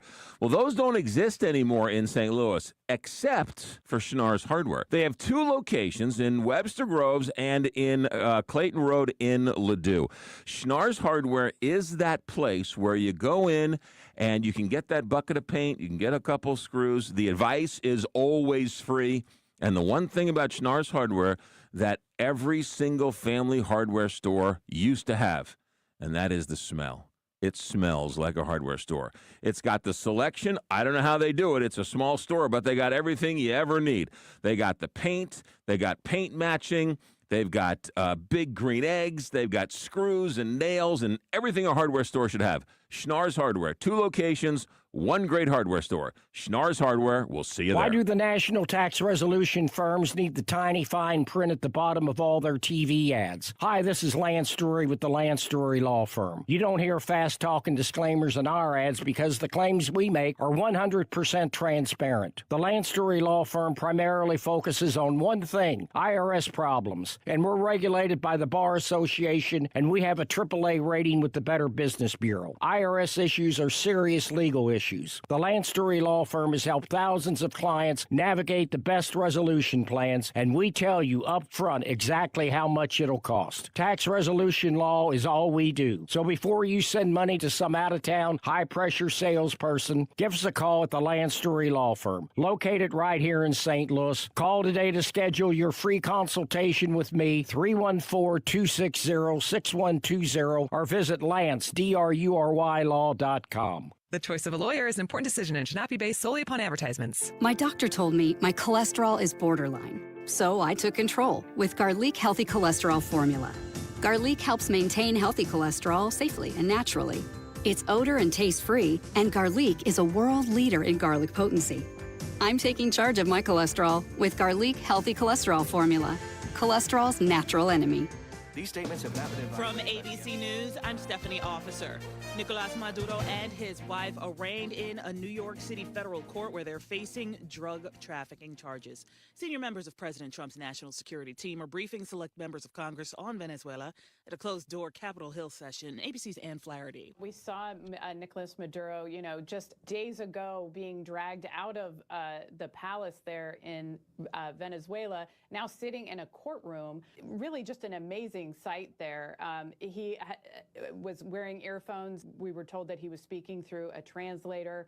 And of course, the question is what happens next? So we were told that a situation like this is going to take at least 6 months to a year for a trial like this.